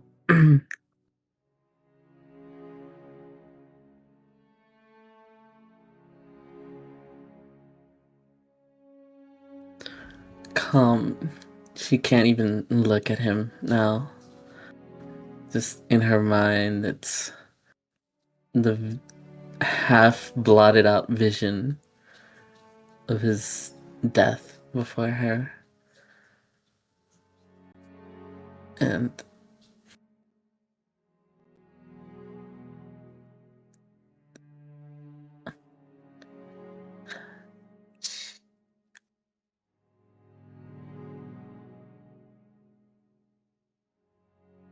it takes a long, long while before she can even lift her head.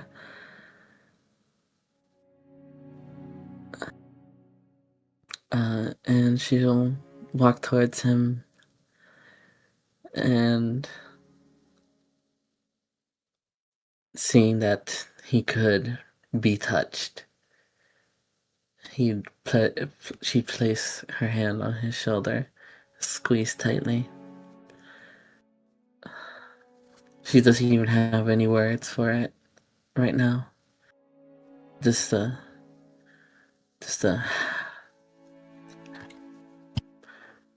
long, teary look in her eye.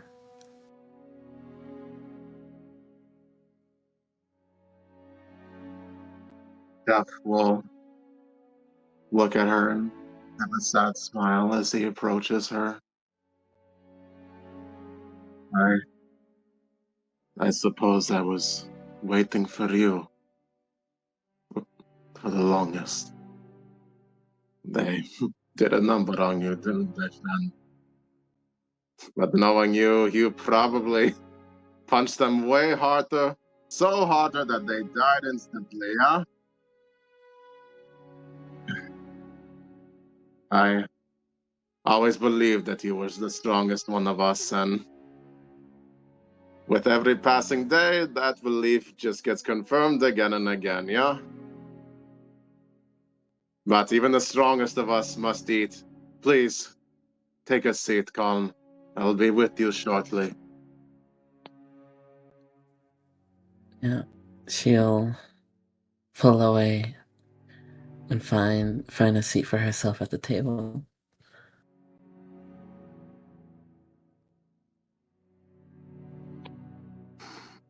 Chef will then go to his newest friends, to Zayn first.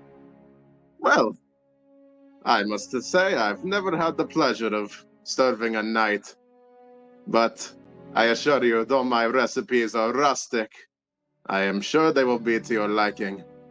Please, what do I have the honor of calling you? My name is Zain of Brohinia, and the honor is all mine. I don't believe I have ever been served by such a fantastic beast as you are. Meaning no offense, of course, you are wonderful. Ah, well, though my hands may be bigger than your head, I assure you, I know.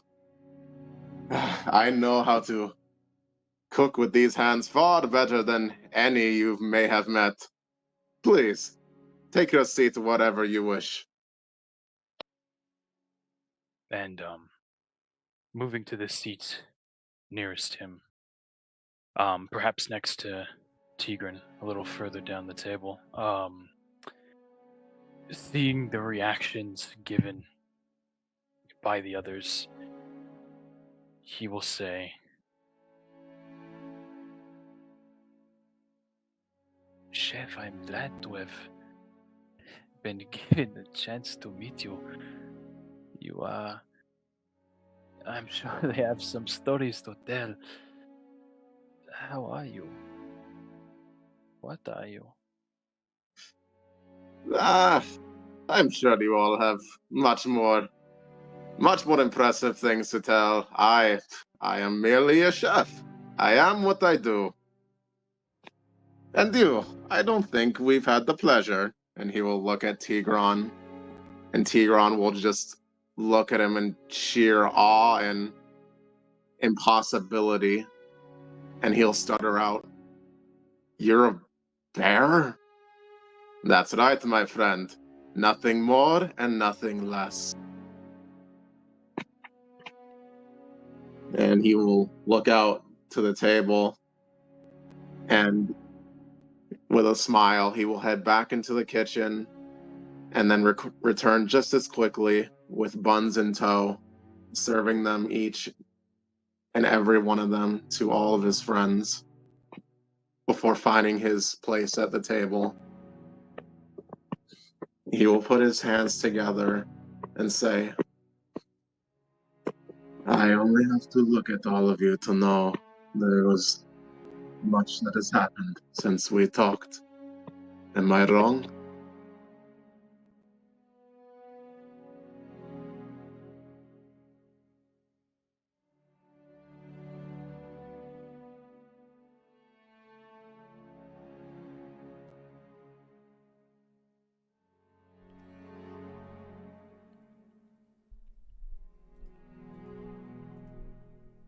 I know I'm waiting, so take your guys' time.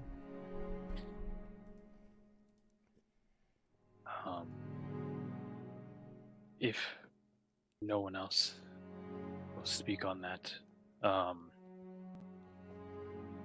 Zayn will say,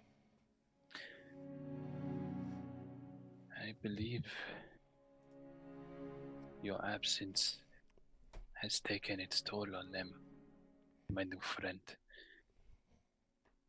From how they seem, from how they are, how they talk. I imagine they miss you every hour of the day. Chef will nod and look grim and say, yes. And I miss them all the greater. It felt like many a lifetime since I've had the pleasure. I suppose that woman struck me with a bit more force than I could take. Chef, if I might ask, where are you? Are you happy? Chef will look into Zayn's eyes for a long moment before he says, happy to see you all, yes. But if I could describe my mood as a whole, it would not be happy nor sad, but content, I would say. I did all that I could, and it got my comrades as far as they did. Of that I have no regret. As for what I am, well, I know not really where this kitchen resides, but I appreciate the familiarity all the same.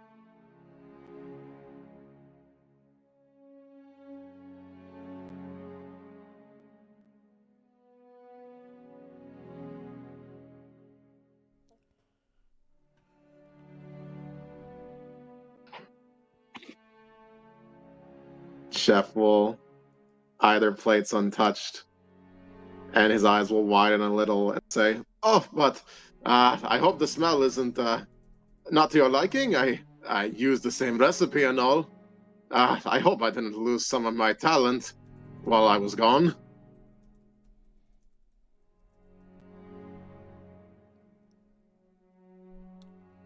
And Irene, Oksana, or Calm? Is there anything?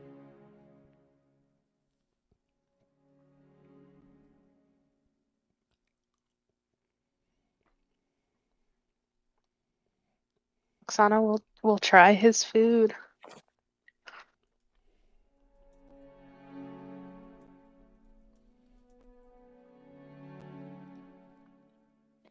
Irene will say, "Oh, no, chef, it's just that we're too excited to see you to eat."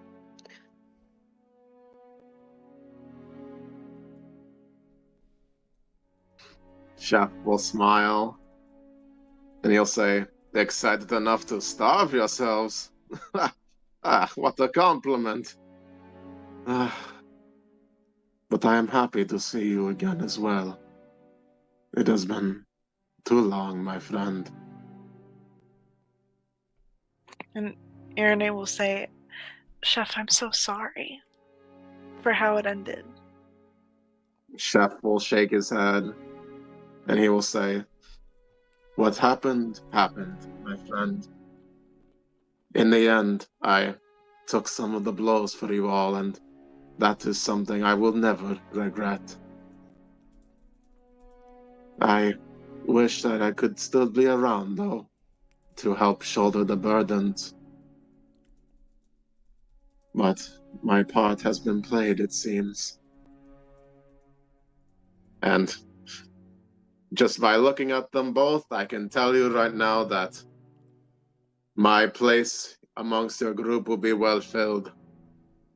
I am sure they have both given you all the joys that I have since not have been able to give." And at that, Tiron will wince and sink his head lower, not saying anything.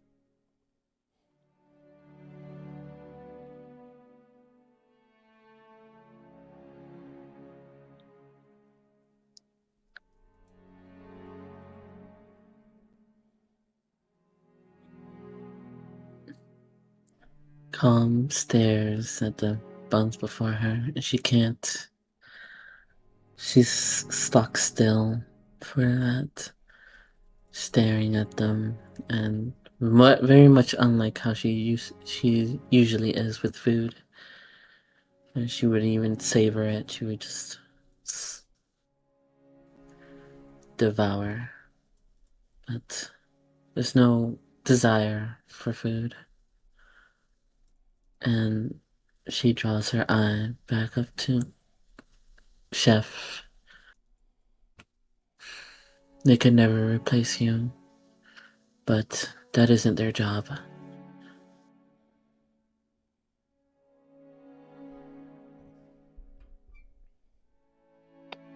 Chef will nod and say, "Ah, but that is my mistake, of course. Well, I'm sure they could not cook as well as I can. I suppose we lost something dear after all, eh?" And he'll wink. And he'll say,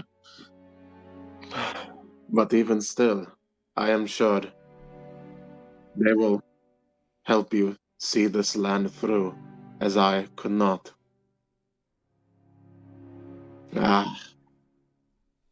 But now that I think about it, and Chef will cup his chin a moment, I forgot to make another servings for somebody, didn't I?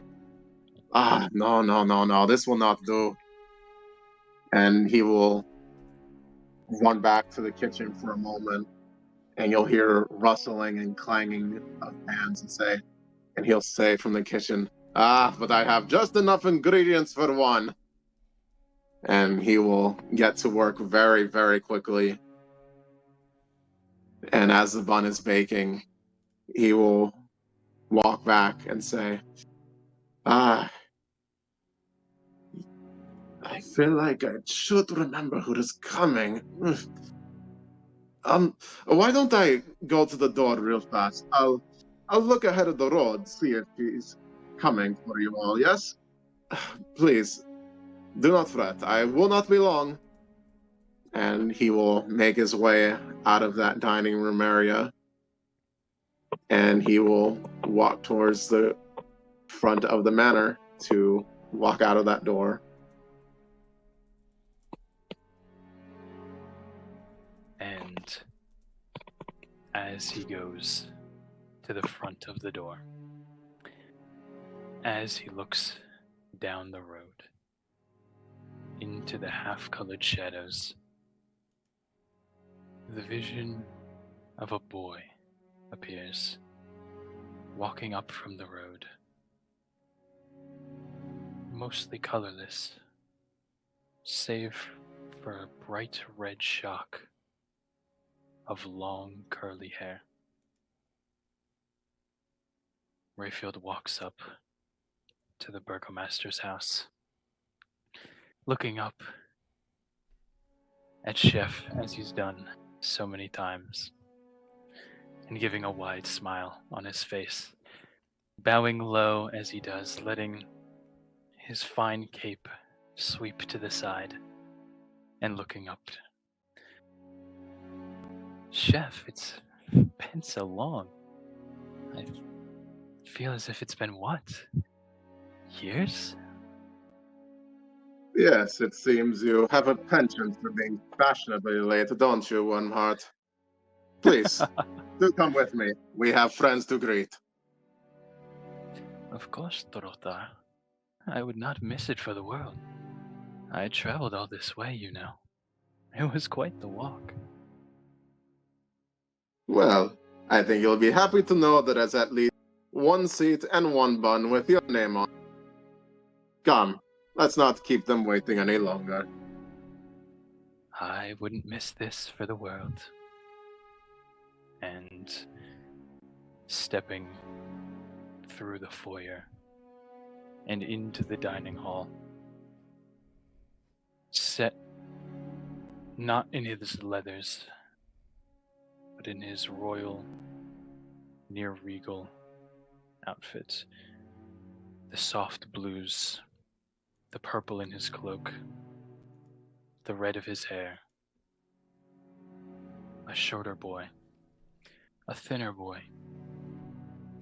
but one that is known quite well to most of the group. Stands with one hand popped against his hip, looking over the faces with a smile on his face.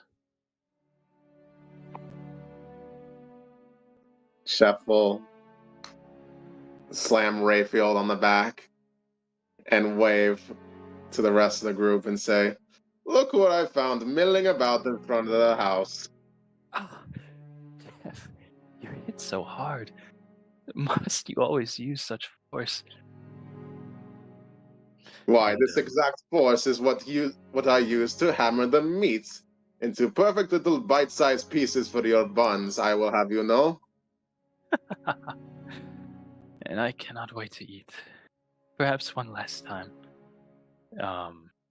He will look towards the table and take a seat near, if she allows, Calm. He will take the seat to her side. And as he sits, he will eye her for but a moment before leaning down and taking a bite of the food. Chef, this is really good. It tastes like the first good meal I've had in, well, I couldn't even say how long. Friends, finally, his attention will come to the others. How long it has been. How are you all? Tigran's lip will be quivering and he's biting his lip and he's willing the tears not to come, but they can be seen.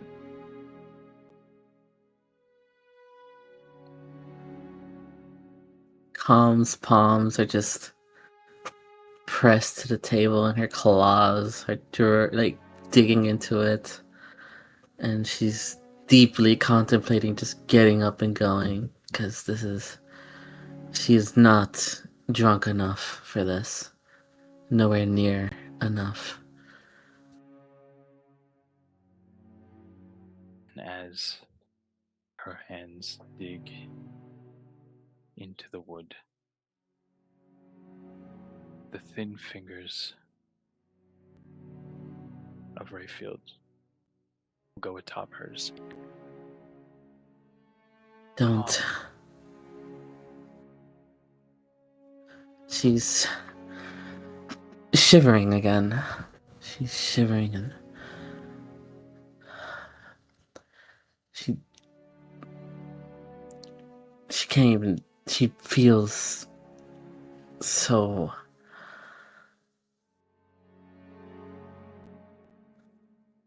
Her breathing is heavy. Her eyes locked straight down. This isn't real.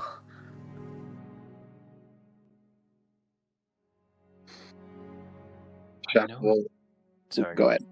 Oh, okay. Rayfield will, if she allows, try to wrap his fingers around her hand a little bit as if to urge her to stay here, to stay in this moment. Calm, there are so many things I wish I could say, so many things I wish I could tell you, but I have a feeling there are some more pressing things you might wish to say. I do not know if we'll get another moment, but I would like to hear them all the same. Chef will nod and he'll say, "Well spoken, my friend." And then he will look to Calm and say, "I also do not know if we will get the chance to speak again, if ever." And as far as whether I'm real, well, I don't believe that really matters, does it? What you feel right now and what I feel is real enough, is it not? Well said, Chef. As always, well said.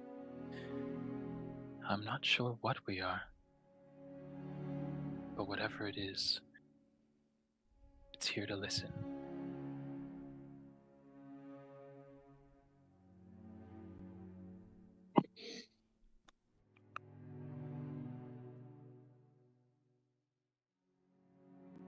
You are my brother.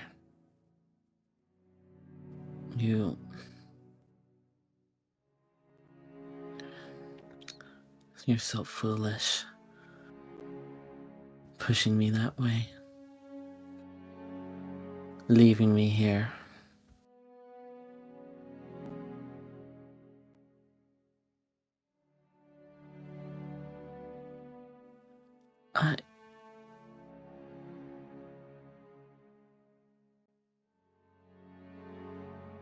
I don't know what I wanted to say when I saw you the first time. I never found the words. I was angry at you. So angry.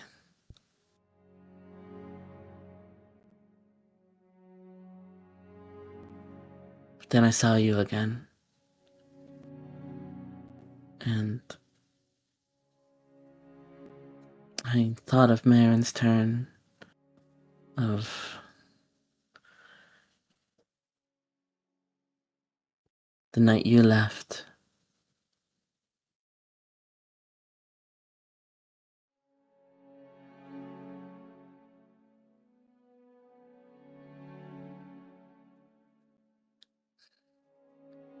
I should have been nicer.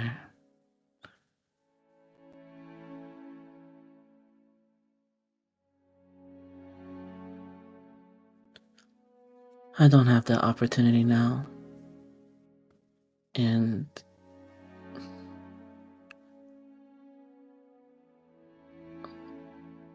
all I could do now is push on.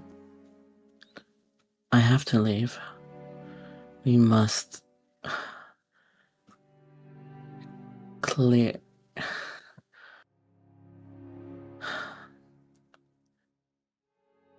We have to find our path out of Barovia. And I believe that path is through Strahd.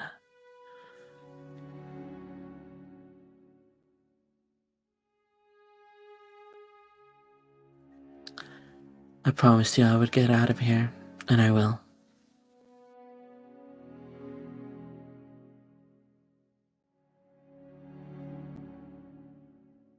Rayfield, satisfied, raised his hand off of hers very slowly and set it down next to it. He has a smile on his face again, grown serious as he listens to her, but seeing her resolve, it returns to his face. As she finishes speaking, as she finishes talking of things left unsaid, he looks towards the others for a moment, to Oksana, to Irene for a longer moment, to the two new faces, and then back to Calm. There is one more thing you could do for me, if it is not too much to ask.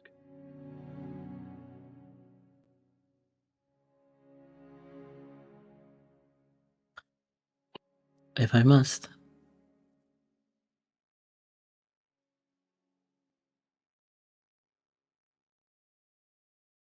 Trust in those that you have grown close to. Do not let more words be left unspoken. Speak your mind calm. There is a world inside you, and you have so many things to share.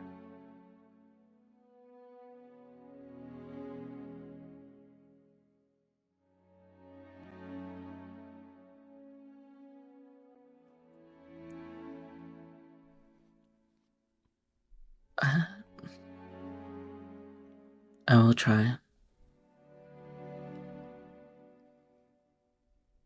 Thank you. I hope to see you again one day. Perhaps both of us will find our way back to Marin's turn. I miss you a great deal. The first night when the Baron carted me away,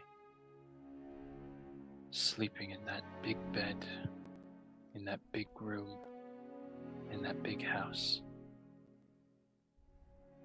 I thought only of you.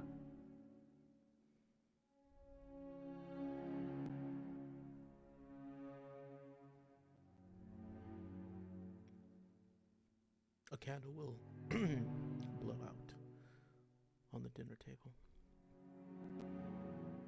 One candle left.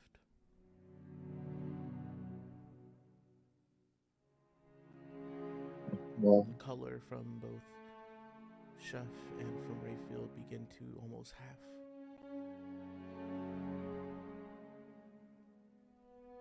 Chef will see the color begin to drain on Rayfield, and a solemn understanding will come to him. He will slowly stand. He will walk to the closest person to him first, that being Aaron. Her hand will fall on her shoulder, and will lift her arm a little, getting her to stand.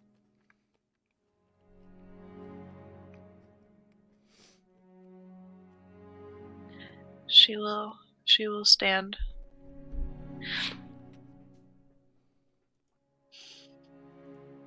Chef will regard her for a moment, all the changes that happened to her since that night.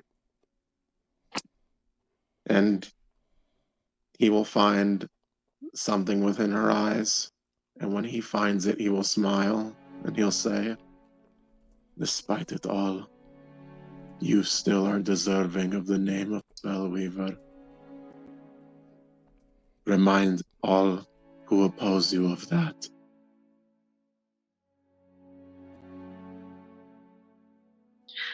I will wear the name proudly in your honor, Chef. Chef will shake his head. "Not in my honor, my friend. In yours. You have nothing more than to be proud of than of your own. And I promise you, it does not stop here. Go forth with honor, my friend." She will nod and smile through her tears, and she'll say, "Thank you for everything, my friend." "Thank you." And he will embrace her for a moment before setting her down again and moving on to the next, that being Oksana.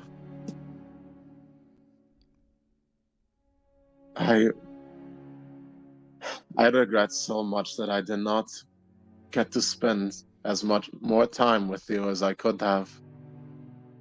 But seeing the struggles and the trials that you have faced, I admittedly always pegged you for the shy and meek type when I first met you, but you have proven me so gravely wrong.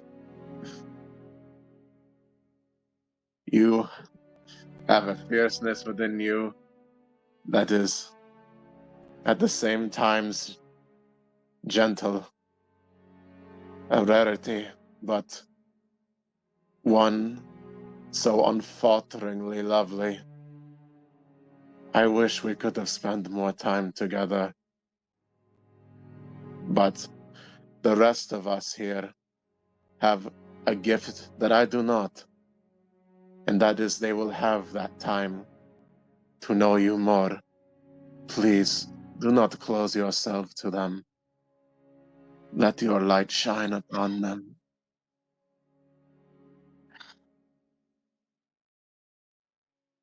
I'm so sorry, Chef. I left you, and I'm so relieved that you made it out, that you found some peace. And I hope you don't anchor yourself. Knowing where we are, we'll find a way out. I'll miss you. Chef will nod and smile. He will say, yes, I know. Even if at times you all will question it, I see the strength in you, and I promise you, it is enough to beat those who would oppose you otherwise. And I know you did not mean to abandon me when you ran. You did what was important, what we set out to do, and for that I am forever grateful. But you must not anchor yourself to your pain in that either. If there is a wrongdoing you've done to me, Oksana, know that I forgive you. Please, help keep them all together. And he will squeeze Oksana tight before setting her down as well, and then moving down to Calm.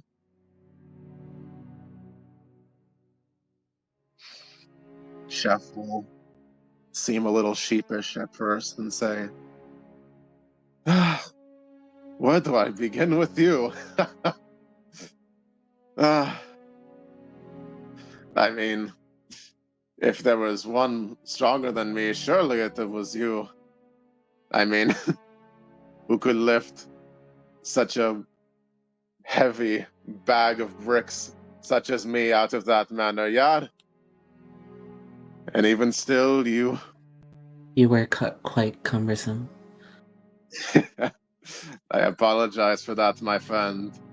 But looking at you now, it seems that weight training has done some good for you. Of that, I am glad. But there are harder tribulations ahead of you yet. Of that, I am sure. But I know a hard look in your eyes will help you see through it all, just as it always has.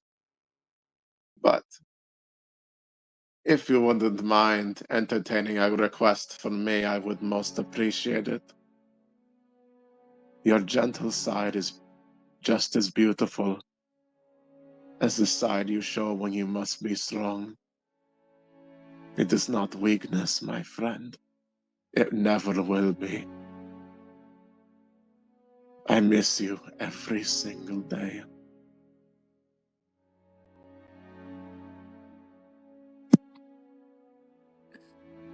I don't know if I can promise you that, but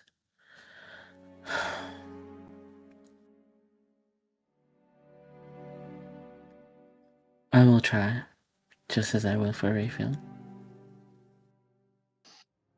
Chef will nod and smile and say, that's all I needed to hear. Please, keep yourself safe, and them. May you find peace, Calm. And he will know that better than to approach her for a hug. Instead, he will hold his arms out.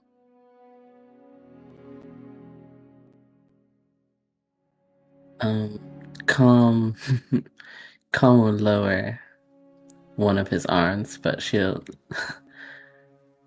take his hand and clasp it and pull him in.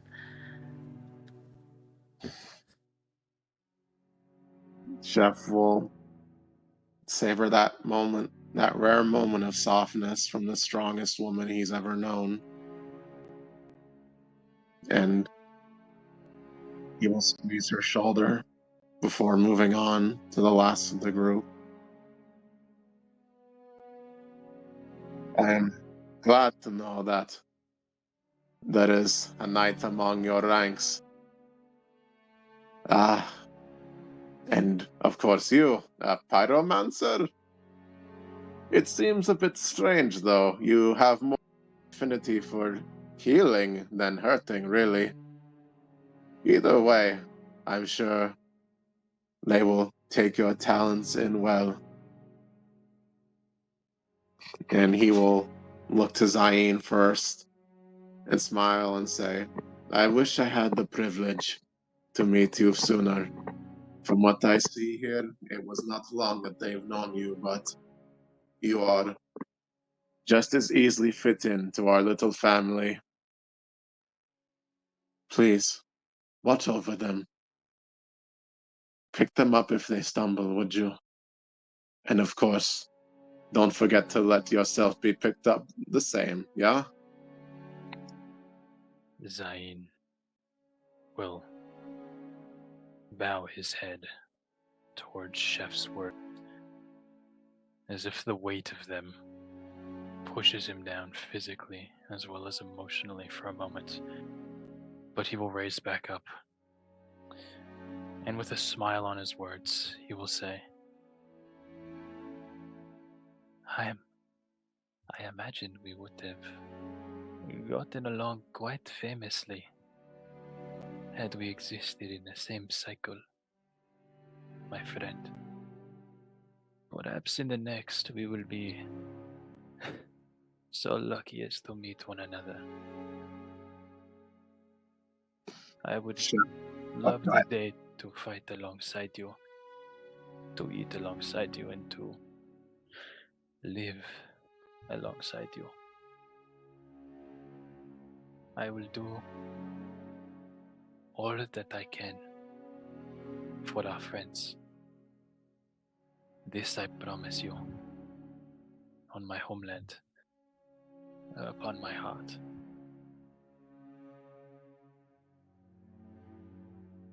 Chef will nod and smile broadly.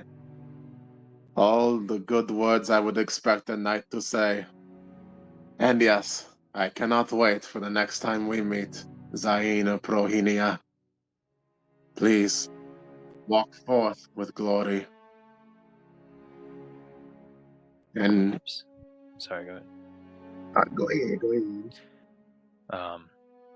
Zayn is going to give a small chuckle and say, perhaps in the next life it will be on some wonderful battlefield. I imagine you good as a friend, but I imagine you are even better sword against paw, claw, whatever you use. I imagine it is very impressive. But the same I use for cooking, my friend. My fists. Of course. In the next life, then. Chef will take an arm and slam his hand into Zayn and squeeze it. Until next we meet. And he will lastly move on to Tigran. And Tigran is still sitting there looking down at his plate, food untouched, quivering and shaking. Chef will take a knee down to meet him eye level. Whatever tribulations you have of yourself, know that they are things that can be overcome. I know not of your past, but I know of the man you can become. Whatever anger that drives you, know that it need not be directed at those who are undeserving. We are all comrades in arms. We all face the evil ahead of us. You are not the only one who suffers. Please, let your fires be the warmth that this group desperately clings to.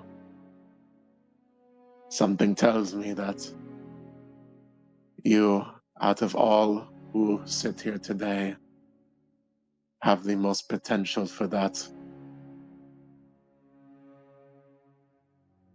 Tigran will slowly lift his head and he'll say, I don't think I even remember how to do shit. But if you say so,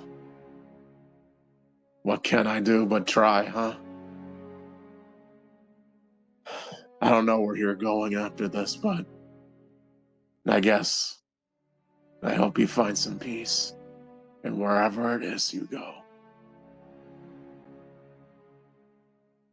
And Tigran will look towards Rayfield too.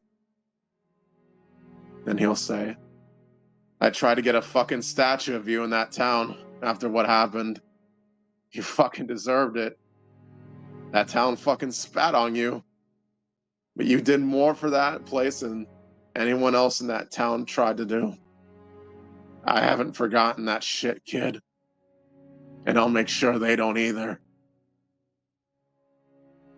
Rayfield will look at him and, seeing the state he's in, will reach, if he can, towards him and just say, a grand gesture, indeed.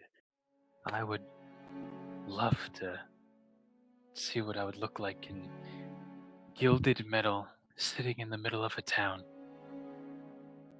But for now, all of you have more pressing matters. Please, trust one another. Protect one another. Be the shoulders for one another, and let all of you stand tall.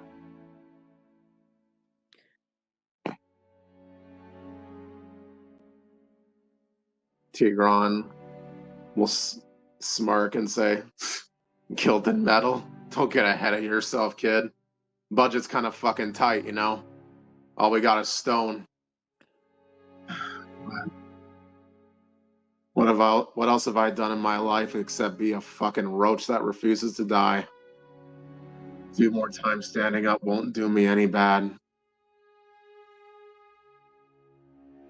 And Chef, hearing the words that he wants on, even if they were worded in a way that he would not expect from a normal person, will nod and smile.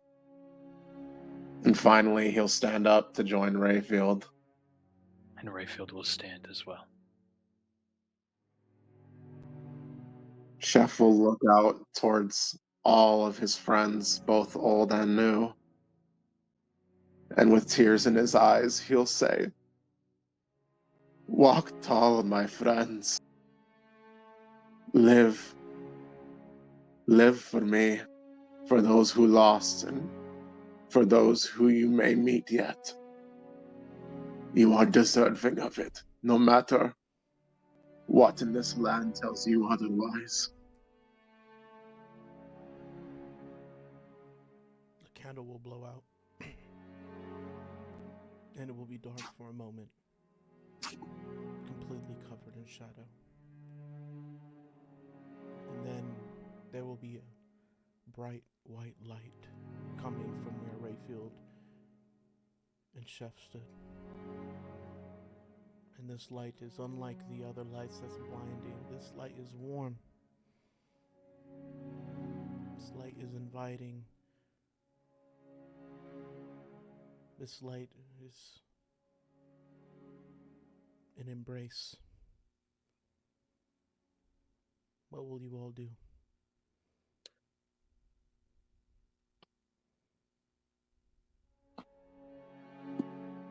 Tigran, with a hand over his eyes, shielding himself somewhat from the light, tears coming down his face, will still try to see into it all the same.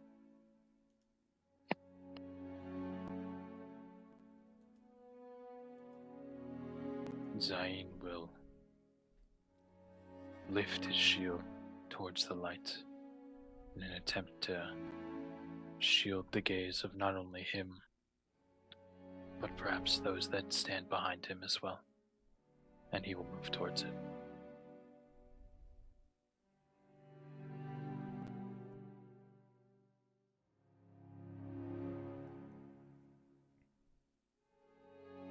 Oksana will move into the light.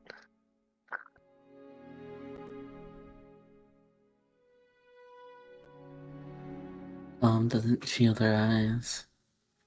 She stands from her spot and she'll walk forward. And Irene will follow.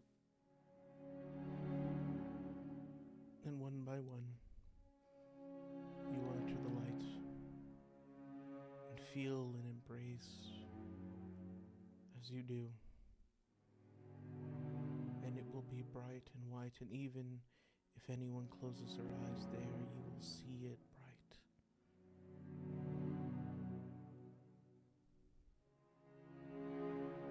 On your way out of this shadowed manor, of every shadowed thought in your mind, that there was still light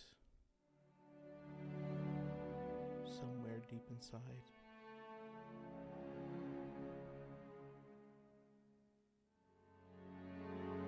Will there be any last words said?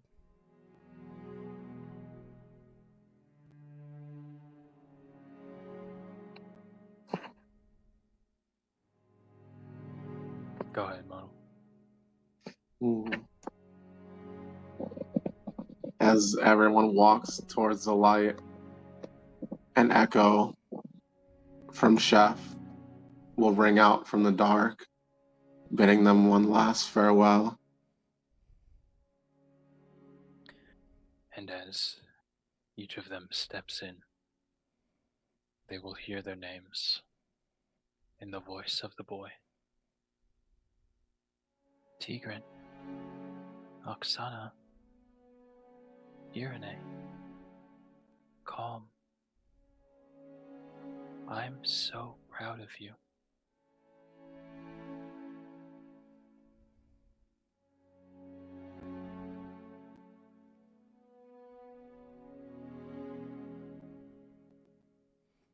And you will be not lost anymore, but finding yourselves back in the light as all of you find yourselves on the ground of a dilapidated room with these windows with sharp and broken and haphazardly covered windows of wood. You'll see there's just enough of that morning light coming through from Barovia. And it feels cold like Barovia, and the lights all hit your eyes and wake you up off the ground.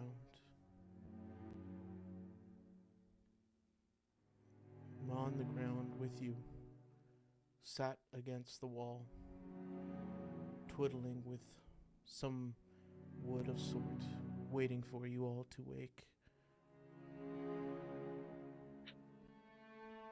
You will see Ismark,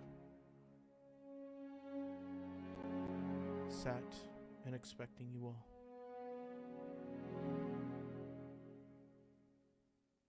And then we will take a 15-minute break.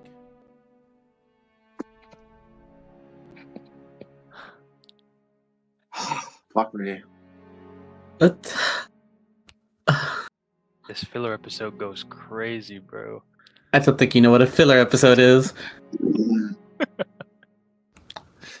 When you just because we're not swinging our swords doesn't mean it's a filler episode. This shit is fucking awesome. I don't know how you can feel right doing this to me. Listen, I don't know how you can I feel thought- right doing it.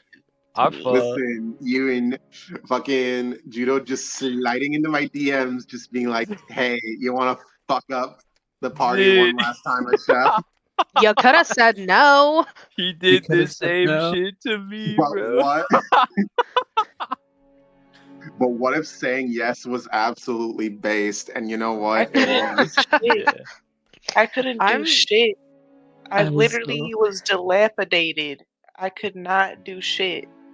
I couldn't function, bro. No, I But couldn't Modal, say you a are damn awesome. thing. Yeah, as you breaking out in tears actually have me so fucked up. Dude, I know. There was multiple fucking tears shed across the table here. I can't believe that. Oh, I cannot believe that. All our Awful. character sheets have fucking tear splatters now. Come on, bro. We all got level 5 depression up in this. I hole. went out to get a drink during that. My fucking face covered in tears, and my husband was like, "What the fuck? Are What's you happening? okay?" Dude. I'm like, What's "No, dude, I'm What's not. happening in there? What's happening in I'm there? not good right now." I couldn't get up. I texted my mom. I'm like, Mom, can you give me some water? Complete. Oh no. And she looked at me, and I looked at her, and she's like, okay. Until she walked away. We do this shit voluntarily every week, by the way. Every That's crazy. for 3 weeks and then never again, ever. That's what it feels like, honestly. 3 weeks are up, and it feels like, oh, we're never doing this ever again. Oh my god. Feels like a fucking forever. Off You really off the fucked me back up, of dude.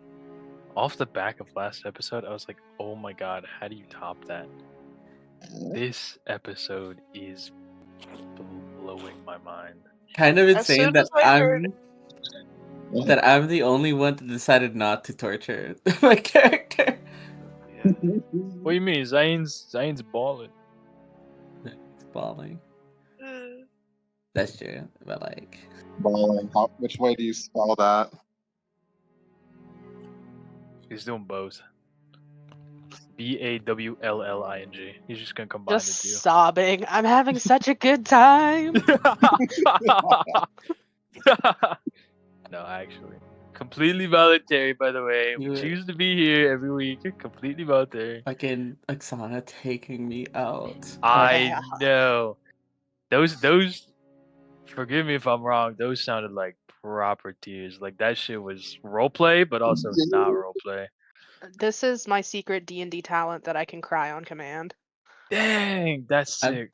I want to let you guys know I'm so repressed that crying is so hard. And you guys, you got it. You got it. I want you guys to know that all the tears I'm shed are totally voluntary. I'm definitely not fucked up, guys. I'm so normal about everything happening. Yeah, it's just all act here. That water coming down my face. And Yeah, everything. yep. Yeah. I'm I- just I- sweating from role playing so hard. I put in the solution, the tear solution, like Yep. God, what a fucking. I'm exhausted. I'm fucking exhausted. It's been honest. The session is almost over. I feel like this session has been 6 hours. It's been 3. It feels like it's been 6 hours, and somehow it's also been like 30 minutes. The thing is that we didn't have a break in the middle. Like usually, Yeah, there's a yeah. break. How can you break in the middle of all Yeah. that shit? Because where would we No, even it's- put the fucking break? We just had to tank that. No, I get it. It's just usually we get a break, so it's like it really broke. There was nothing to Yeah. break it up. It was just Yeah. It was just the ride the bangers. whole Just time. bangers Fuck. after banger. Judo, I think you I- should post that in the other chat. Yeah. Yeah, really think- confused them. Who you killed this guy? No. I have to find another one. Yeah. I gotta go like gotta be wash happy. my face. You gotta be happy, Judo. This is a good moment. Judo, This this is is what this you is this is a Gotta good wash my episode. fucking This is a soul good off. episode for wanted. us. You wanted us to be hope pill, but we're being I hope got, pill. I got to let them have their goodbye, man. This shit, come on, man. Come Come on. You know. I cannot like This Judo just rips shit sometimes. Judo's just like, fuck it.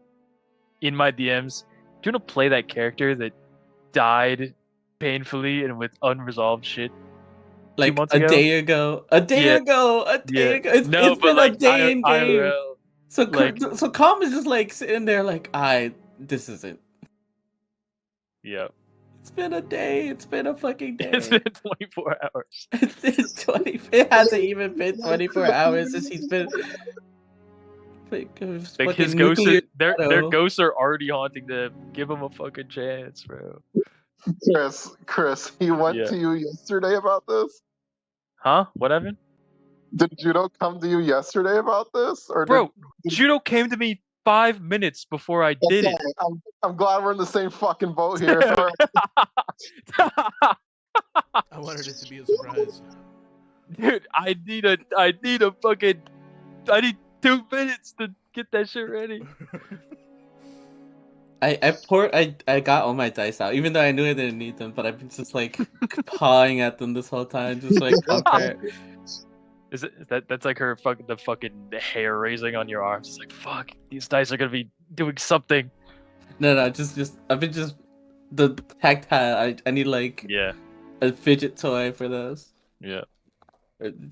or I need to ground myself. Fuck. I am crying off of that. That's crazy. Holy shit. Also, I really hope Tigran's lore drops me hitting too. Dude, it's awesome. You're I didn't know- literally, you know how people like pay to like DM or like you pay people to DM. Dude, you could be like a pay to player or something like that. You bring have some amazing shit to the table. You do write a lot of dead children. That's what I've. Yeah, This kind of a theme. Honestly, fire. What's up? I mean, What's it's up with that, fire. man? What's up with that, man? Unfortunately, gas. Unfortunately, yes. Can we quote that? Hold on. It's like that picture of the it's like the meme of that bird standing doing like stand up.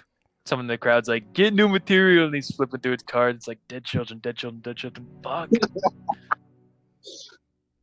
Listen, the dead children part from Chef wasn't for me.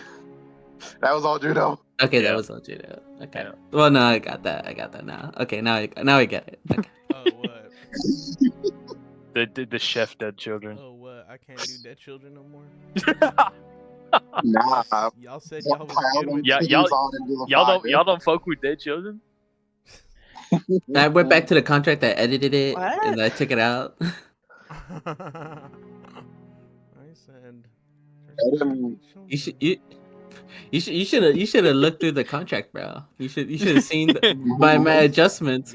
It's Yep. It's like that Russian she guy. crossed him out and then she signed next to it, bro. That's legal. It's like that Russian guy that got like a credit card. And he's like, actually, he just like crossed out the limit and then put his own limit, and then he signed it but sent it Oh, back, I and they were like, remember that. oh, and it was legally binding. They had unlimited. Yeah, He had unlimited credit. We signed a contract. It's funny.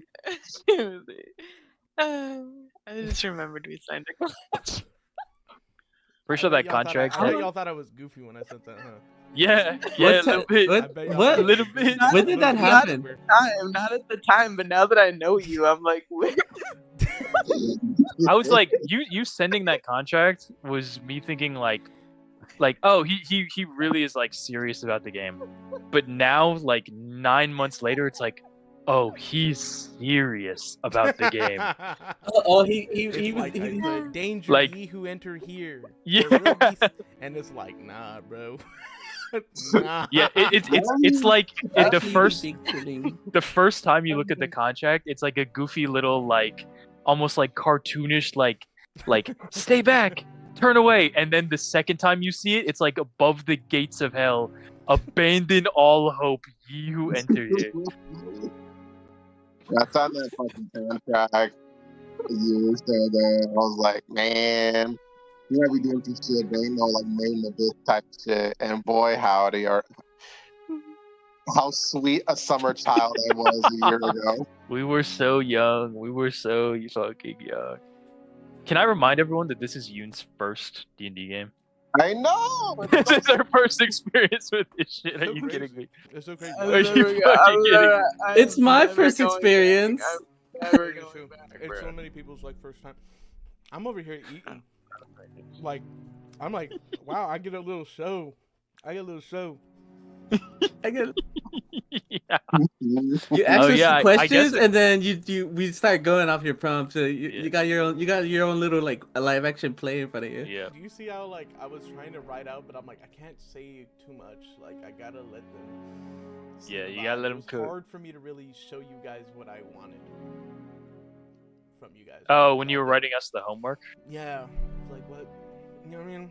Dude, let me just But you guys say, all leveled it. You guys we all, like all stamped caught the it. vibe. Yeah. Holy Y'all fuck, that stamped was it. It's perfect. fire. There, Super there good. was not a weak link in that fucking stage. Nah, that was me. You all came with your like fucking essays you wrote, your 20-page essays. Dude, I did that shit off the domer almost. That's crazy. I was like preparing before this to just be like, okay, everyone's gonna post like some scary fucking doomer shit. I'm just gonna be here having Tigran just bawling his eyes out. But you know what? Oops, It was- Yeah. oops, all crying. Yeah, let me just Really? say, I was all crying. I said it in the chat. It was the perfect like trio to start with. Like Tigran taking us into that low, Zayn taking us into that high, and then Calm like straight down the middle. Fuck, it was perfect. It's huge. Dude. Mom sitting in her big girl chair. Oh, fucking Marin's turn. Dude, thinking about anything Rayfield kills me, man. Her So what do we two think adopted about? Abby siblings. Dude, the music, that music that you picked for her shit was crazy. She got to pick her shit? What are Wait, talking you about? I What? set that in. You I set that fucking in. monster. Everybody got to pick. That was the one part of that shit that I was like, "Yep, I If didn't I say was shit, doing this, bro. I would find the song first and then start writing. that's what I did. Yeah. That's exactly that what me I and you be fucking on the did." same wavelength with shit like that. I was like, listen, I had like a general idea. What do we think about Irene's parents being hung? Do we That's love that? wild. Being what? Literally. Oh We yeah. fucking love that? Huh? Is that some fucking metal ass shit? That's Yeah, I fuck Hard with as that fuck. shit. It was Can we Hold on, have a wait. happy You're You're have a not happy right. You didn't give me character? a contract. What? You didn't give me a contract. There was No, no you contract Oh, don't warning. need a fucking contract. So You really do you've this been shit. doing this You don't shit need a to her fucking just contract. fucking pro bono. You don't need a contract. This is who you are. Stop. Don't play. I'm delicate. Make her sign that shit right meow. I was trying to hear a message in the middle of it. I'm like, you ain't right. you ain't ain't right right. doing that. You not right. Can we have Nah, one nah. fucking No, character I'm wrong, man. I'm fucking that isn't wrong. fucked up? I'm crazy, man. Oh, Crazy. the torrent of shadows going in for Oksana, that was such a fucked up visual. Like, Wee. oh man. Oh, it was so gas. We. I sent something How to do- Chris- how I did sent we something get to so Chris lucky? When Modal was going, and I'm like, what did I say? Dude, what did you say? Because I said something right after.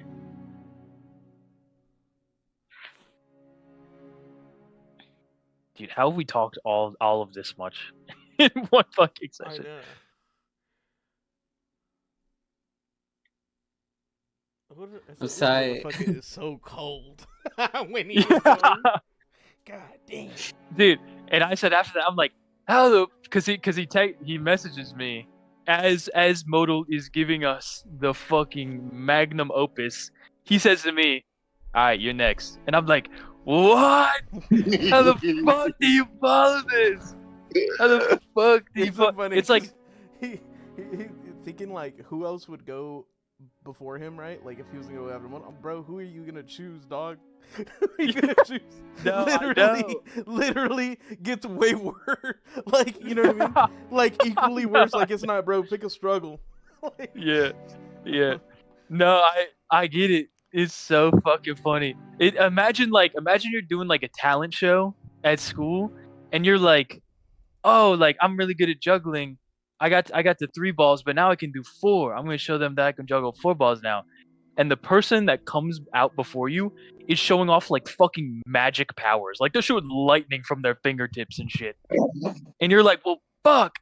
All I have is 4 balls to juggle. Now I'm juggling 5. Yeah. It's like, fuck, I need to unlock some magic powers now. Step pronto. That's what it's like falling modal. Fuck, you're a demon at this shit, man. You do it first, and it's like, okay. I was like, oh, okay. I had a very simple scene in mind. After year 2, I was like, well, oh well. No, and that was perfect. It was the perfect level to everything that came before it. yeah, you guys did so good. You guys make me so proud. Yeah.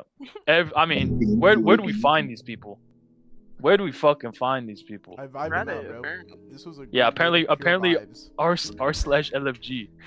Shout out to r/. My vibe check. My vibe check is By the unreal. way- Undefeated. By the way, I didn't even fucking have a Reddit account. By the way, like when I found So that what'd you post, do? I had a Reddit account, but I wasn't logged in. I just Googled how to find D&D groups, and then LFG came up, and then Judo's post was the first fucking post on the thread, like the newest, most recent one. It was and I- That's sick.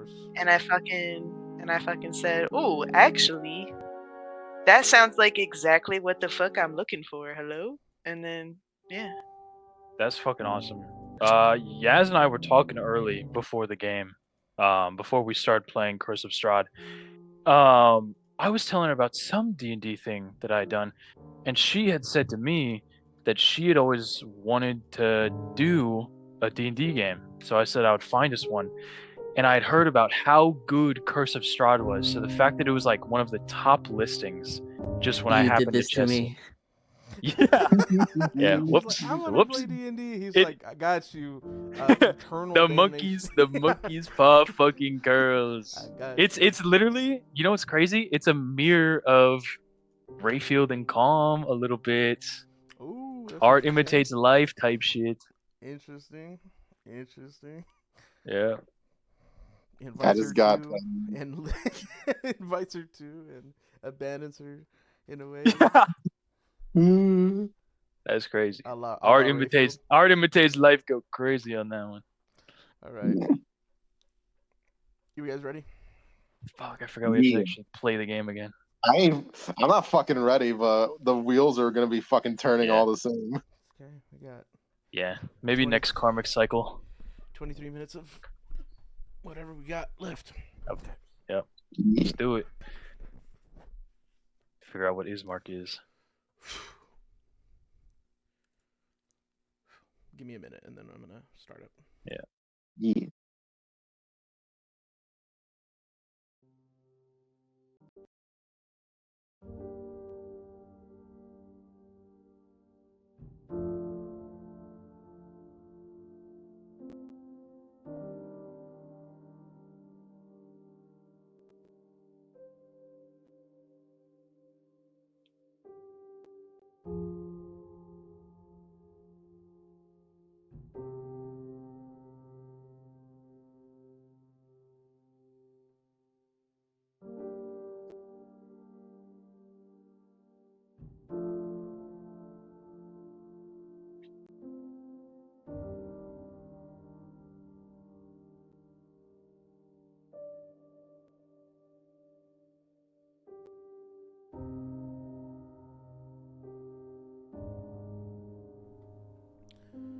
You guys, seemingly awake, sprawled out on this, again, decrepit floor, see Ismark toying at a piece of wood with his fingers just nearby a door, an open hallway similar to the one in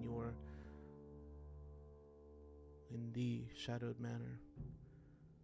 But it is regular pale light that shines through. It's now morning time. You hear some carriages far off in the distance of some horses, work horses. You hear familiar sounds that you would in Vallaki. And as the state of this house might suggest, this would be placed near in the Vallaki slums. A long abandoned area in Vallaki, slowly being rebuilt, but this place seems to have royal bones.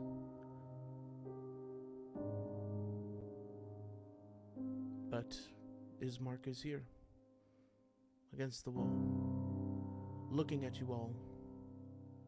But you all recognize that this one does not react as Ismark would.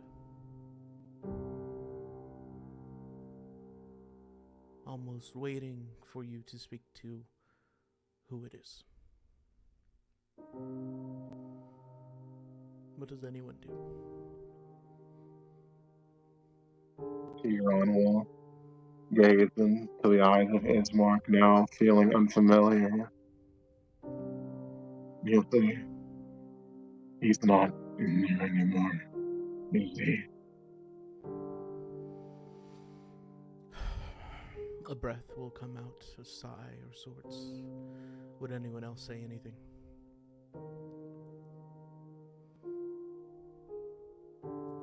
Zayn is going to get closer. Shield still on his arm. Just prepared for anything. He made the deal. But he's not sure how he feels about it. He'll stand close and he'll say, Ismark,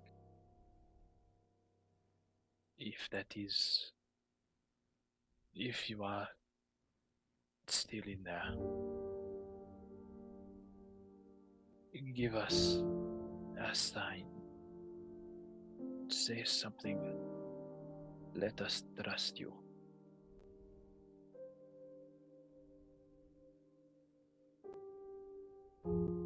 Does anyone else say anything?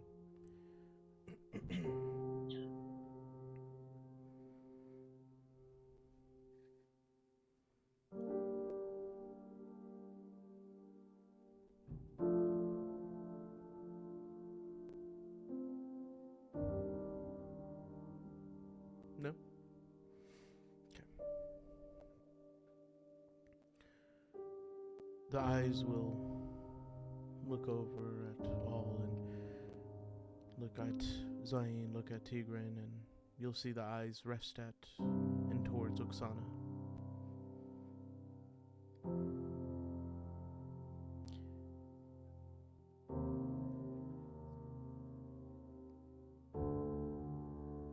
He did give you a sign. Moment. He gave you his home.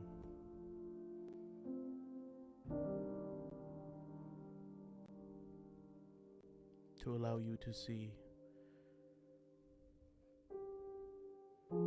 some familiar faces. At least to you all. As he looks towards Oksana and Calm and Irene. And he'll say that he is not all gone. I was able to catch up to him, to speak to him for just some time, to explain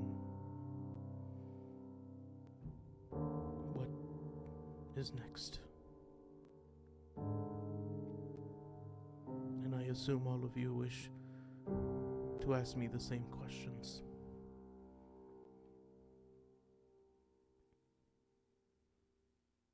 So have at it.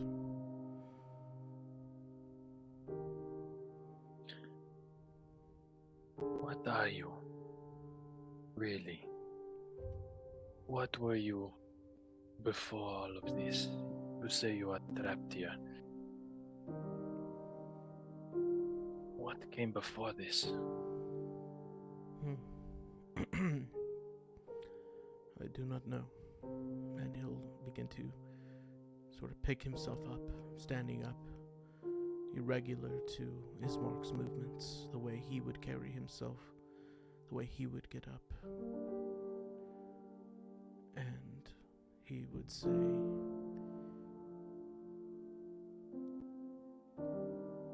I haven't been sure for a long time. Truly. I have been around for many, many years, centuries. But I can only recall the last.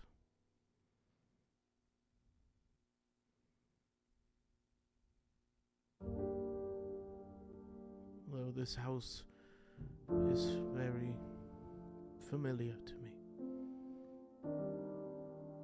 which is why I brought you all back here.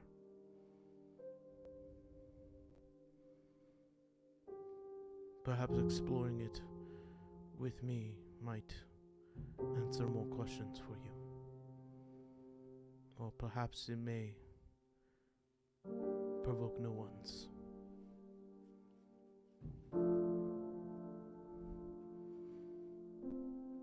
Does anyone else have another question?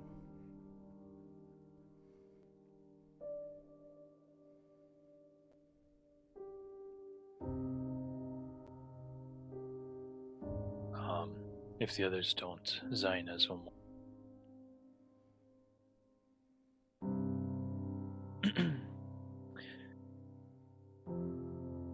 Forgive me for saying this so bluntly. I know that you saved us, and I know that you have helped us. But the way all of this has come about has left me feeling somewhat distrustful of your motivations. I suppose the most blunt question to ask is, what is it you want? To just be free of here? And if so, can we trust you?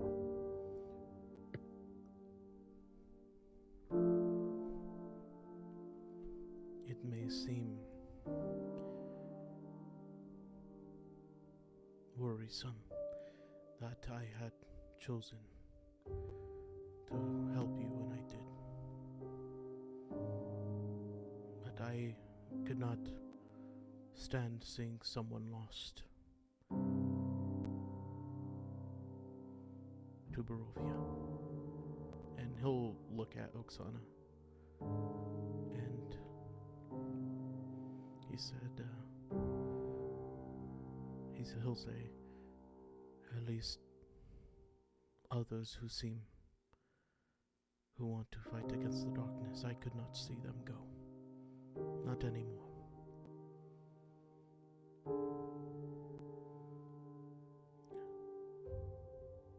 I have simply taken over this body. It was in a fragile state.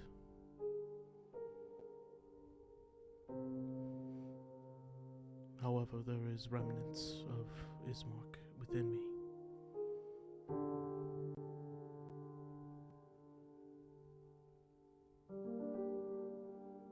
I would say even his soul.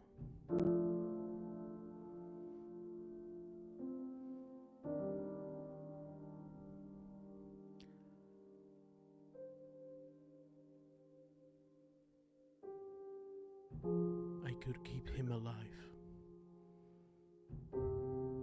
I could give him.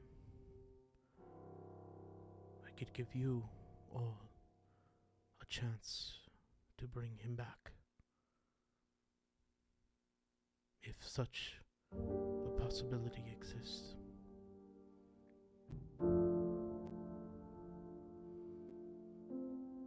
But I'm afraid your golden blood won't do it. This much was plain to see. And he'll look at Oksana. But Barovia is home to many secrets, shadowed and hidden. Perhaps answers lie there, but the possibility wouldn't have been possible without your permission. All of you.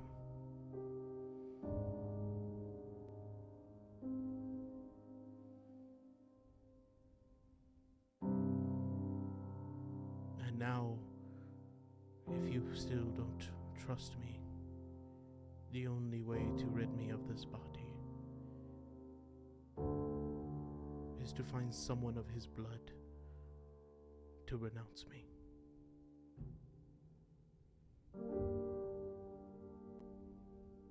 I don't think any of us are gonna do that.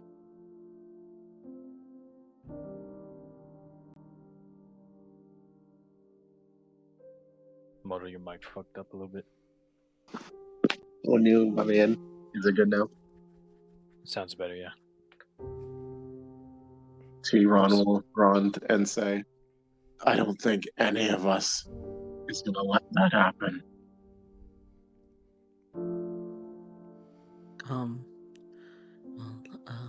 Stumble to her fate. But what of Irina? You're gonna see that you're gonna see Vasily as he is look towards Oksana, almost waiting on her to answer. I'll stand and approach him close and look into his eyes and see if there's anything left of Ismark.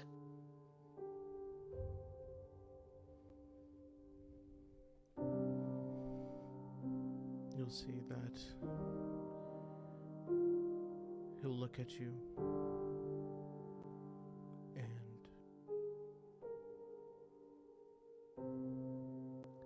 you can't really tell right now, Oksana. The eyes look the same. They move with you, almost attempting to catch your pupil where it is, not straying too far from the center.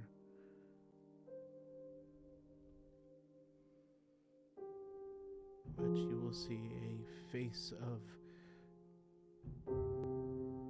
wanting acceptance.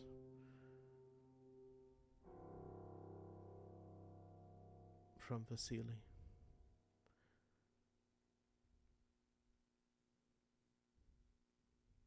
And She will put a hand to his cheek and just press a kiss against the other one.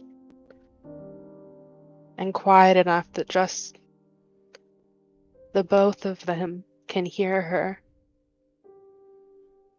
I'll find a way for you both. Before dropping her hand and turning away. Irina has suffered enough. We can't take her brother from her.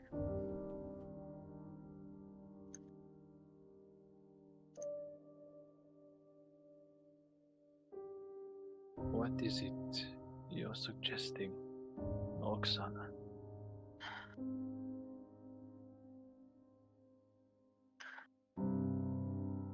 If Ismark is still in there somehow, I know his love for her would be the part that stayed. I think.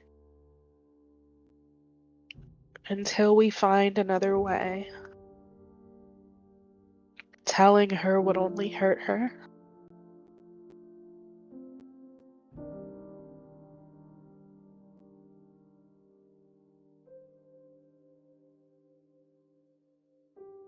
I do not know if I can agree to such a thing.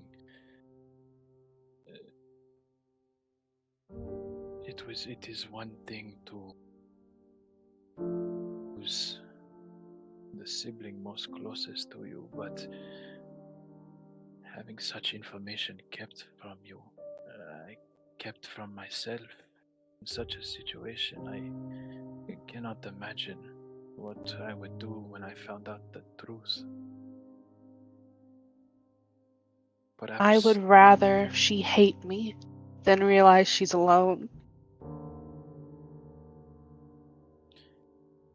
Zayn is going to look towards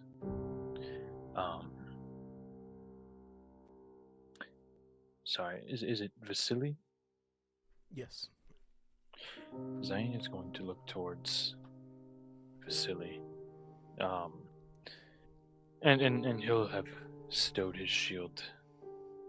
But he's going to ask, the man who came before you, do you have his memories? Do you have access to who he was?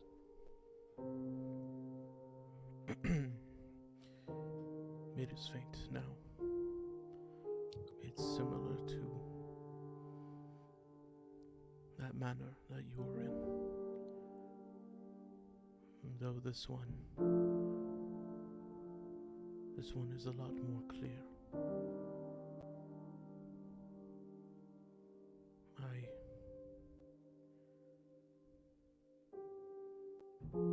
am building it slowly, what it was, to understand more.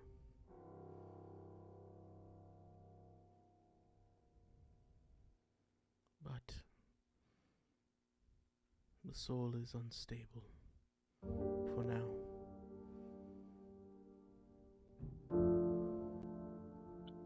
Do you have a thought when it comes to this? Would you masquerade yourself as the man who came before to deceive his sister, to perhaps save her the pain?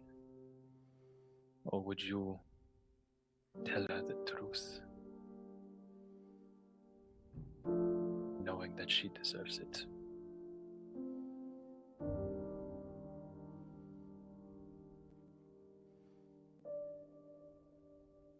I've lived in the shadows for too long. Too long. It is what I am comfortable with.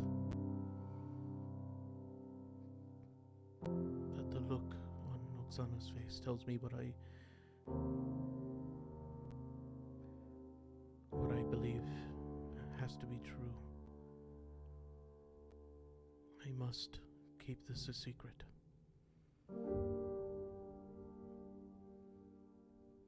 And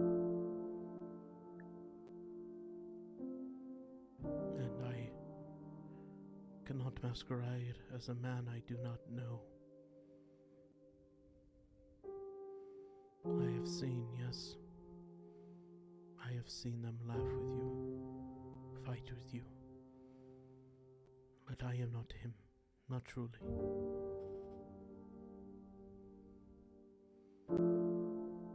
I don't even use swords. And he'll see the swords at his sides and he'll say, I won't parade as a man that you once knew, for I think it may pain you so as well. I only seek to give you the chance to strip away the darkness from this land even if it would strip me away too.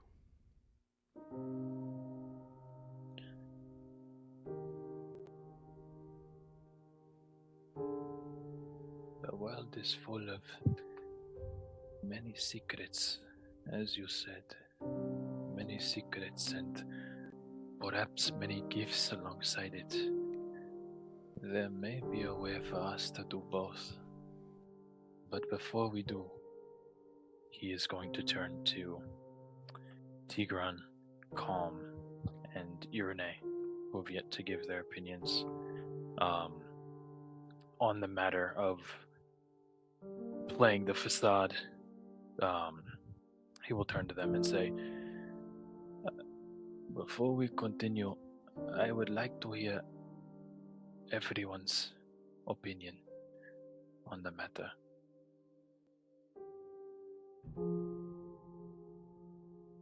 I don't think he could, even if he wanted to.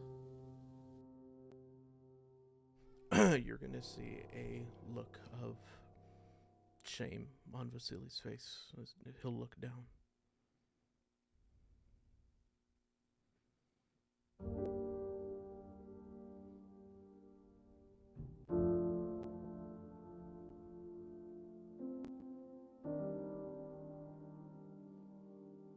Look, I don't have an opinion on it, alright?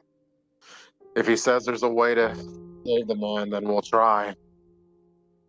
And I guess we'll do whatever the hell we have to. However, whatever's easiest to get there, I guess we'll make it happen. I am deeply unsettled by all that's transpired. But all that matters to me right now, if we can work towards a world with Ismark back in it as he was, that's the world I want to live in. That's the world I want to strive for.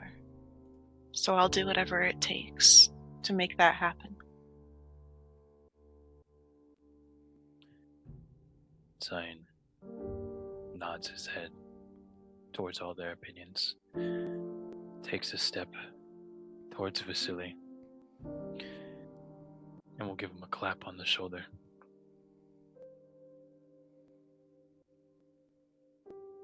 We are going to put our trust in you. We all appreciate the help you have given us so far. I hope we are able to save you. And I hope we are able to save him. What comes next?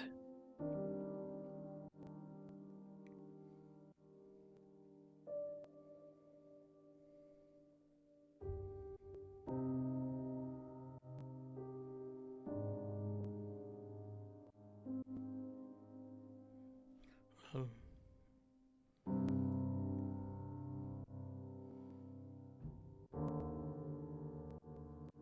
he says, there's nothing I could imagine to convince you to do.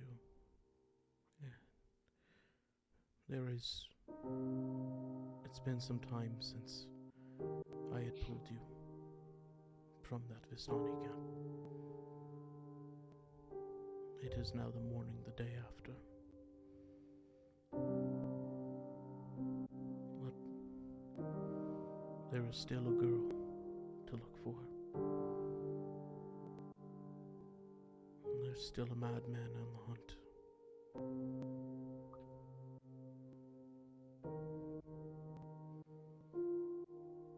Though Valaki turned him away a great time ago.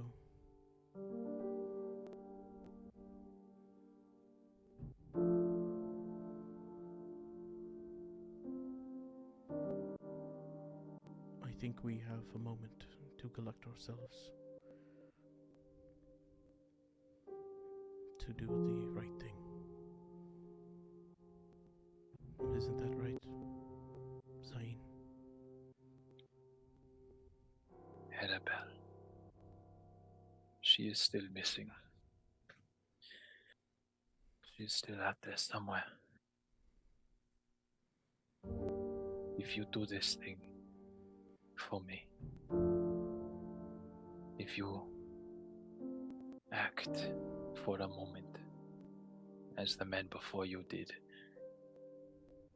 help me finish what he and I started. I promise, on my honor as a knight from Prohinia, you will have my trust and my service. You will be made whole again if you do this with me.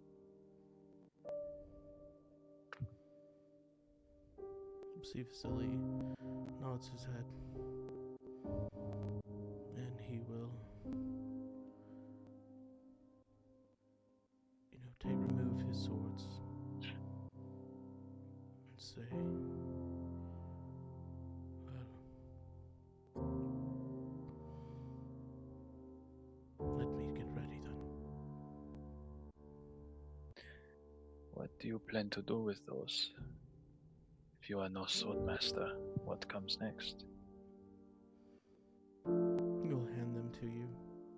They're 2 silvered longswords. He'll take them. And he'll say, something in the back of my mind is telling me to go upstairs. To own myself truly. And so he will walk away. Will Lenny follow him?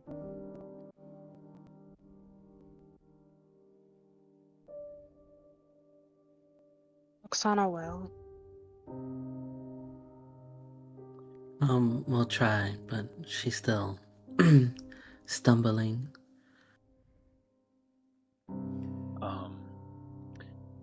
Zayn will not. He is going to try and talk to Irene on the side here, because she was the most doubtful of the men. He wants to speak to her more on that.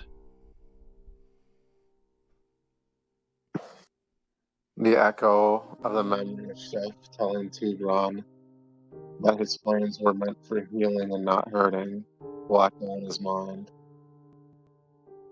And he will send her to come out. He will whisper to her from the inside, go into her. And she will understand. And she will help prop Tom up as they head upstairs. And Tigran will stand with his back against the wall at the bottom of the stairs, waiting.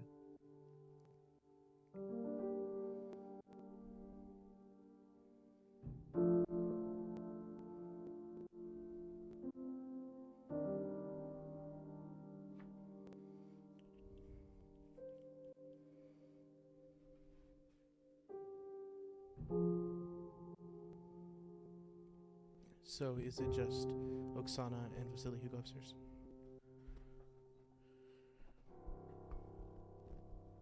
I think so.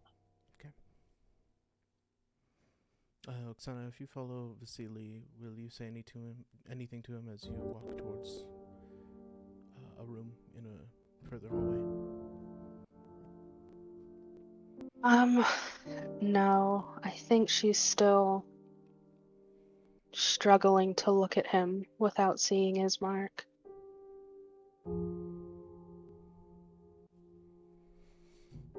You will make it to the end of a hall and see a door is locked, and then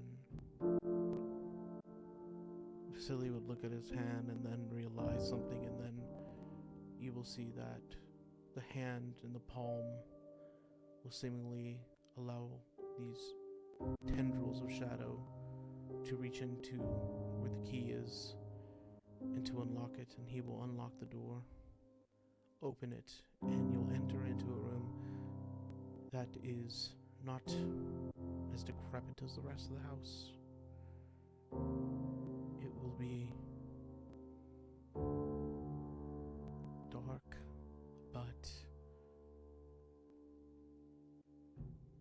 clean, almost sealed. A room that has several paintings around it. Paintings that seem to show the slaying of several kings of lands you're not aware of. And then you realize they are even mounted in the middle, or above those paintings there are more, and below those there are more. It seems that this room is a massive collage of paintings of these kings and their deaths in several different styles from different lands. And there will be an altar of sorts near the middle. In this altar, there will be a box. And in this box, you will see the hand reaches out again. The box stays shut, but then the hand covers itself in darkness, in the shadow. And the box will then spring open. And there will be 2 daggers. They will be obsidian. They will be intricate. And he will grab them, stow them on an area in the body, and then he will then look at you, and he will then point his head down and walk towards the door, and will grab a cloak nearby by the door. Cloak hung on a mannequin, and he will then don it.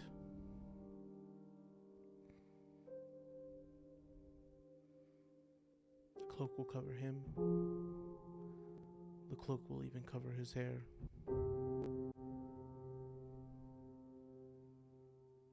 With just a few blonde hairs sticking out the front.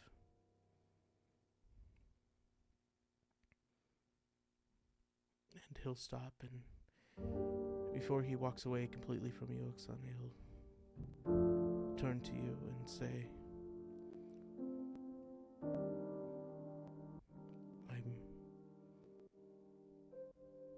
I'm under no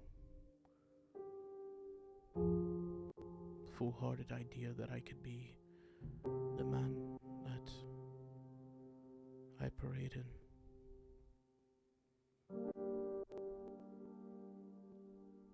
I cannot be him to you, or to his sister, or what the world would need him to be, but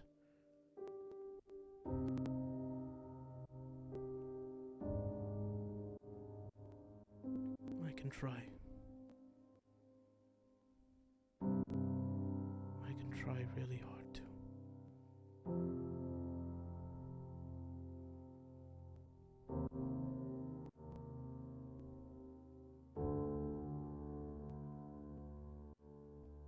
I have a lot of good to make up for. And he'll nod his head, and he'll just turn around, but stand still before walking off.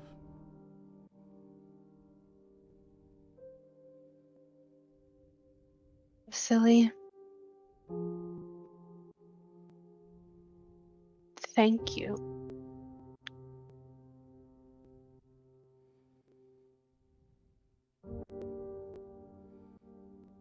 See them nod once more away from you.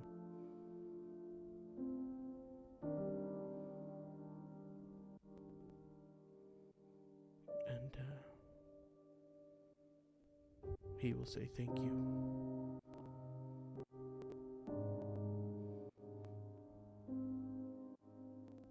You gave 2 men another chance today.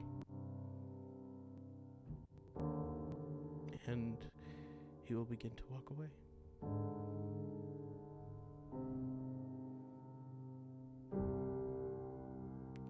And we're going to go ahead and just end the session there.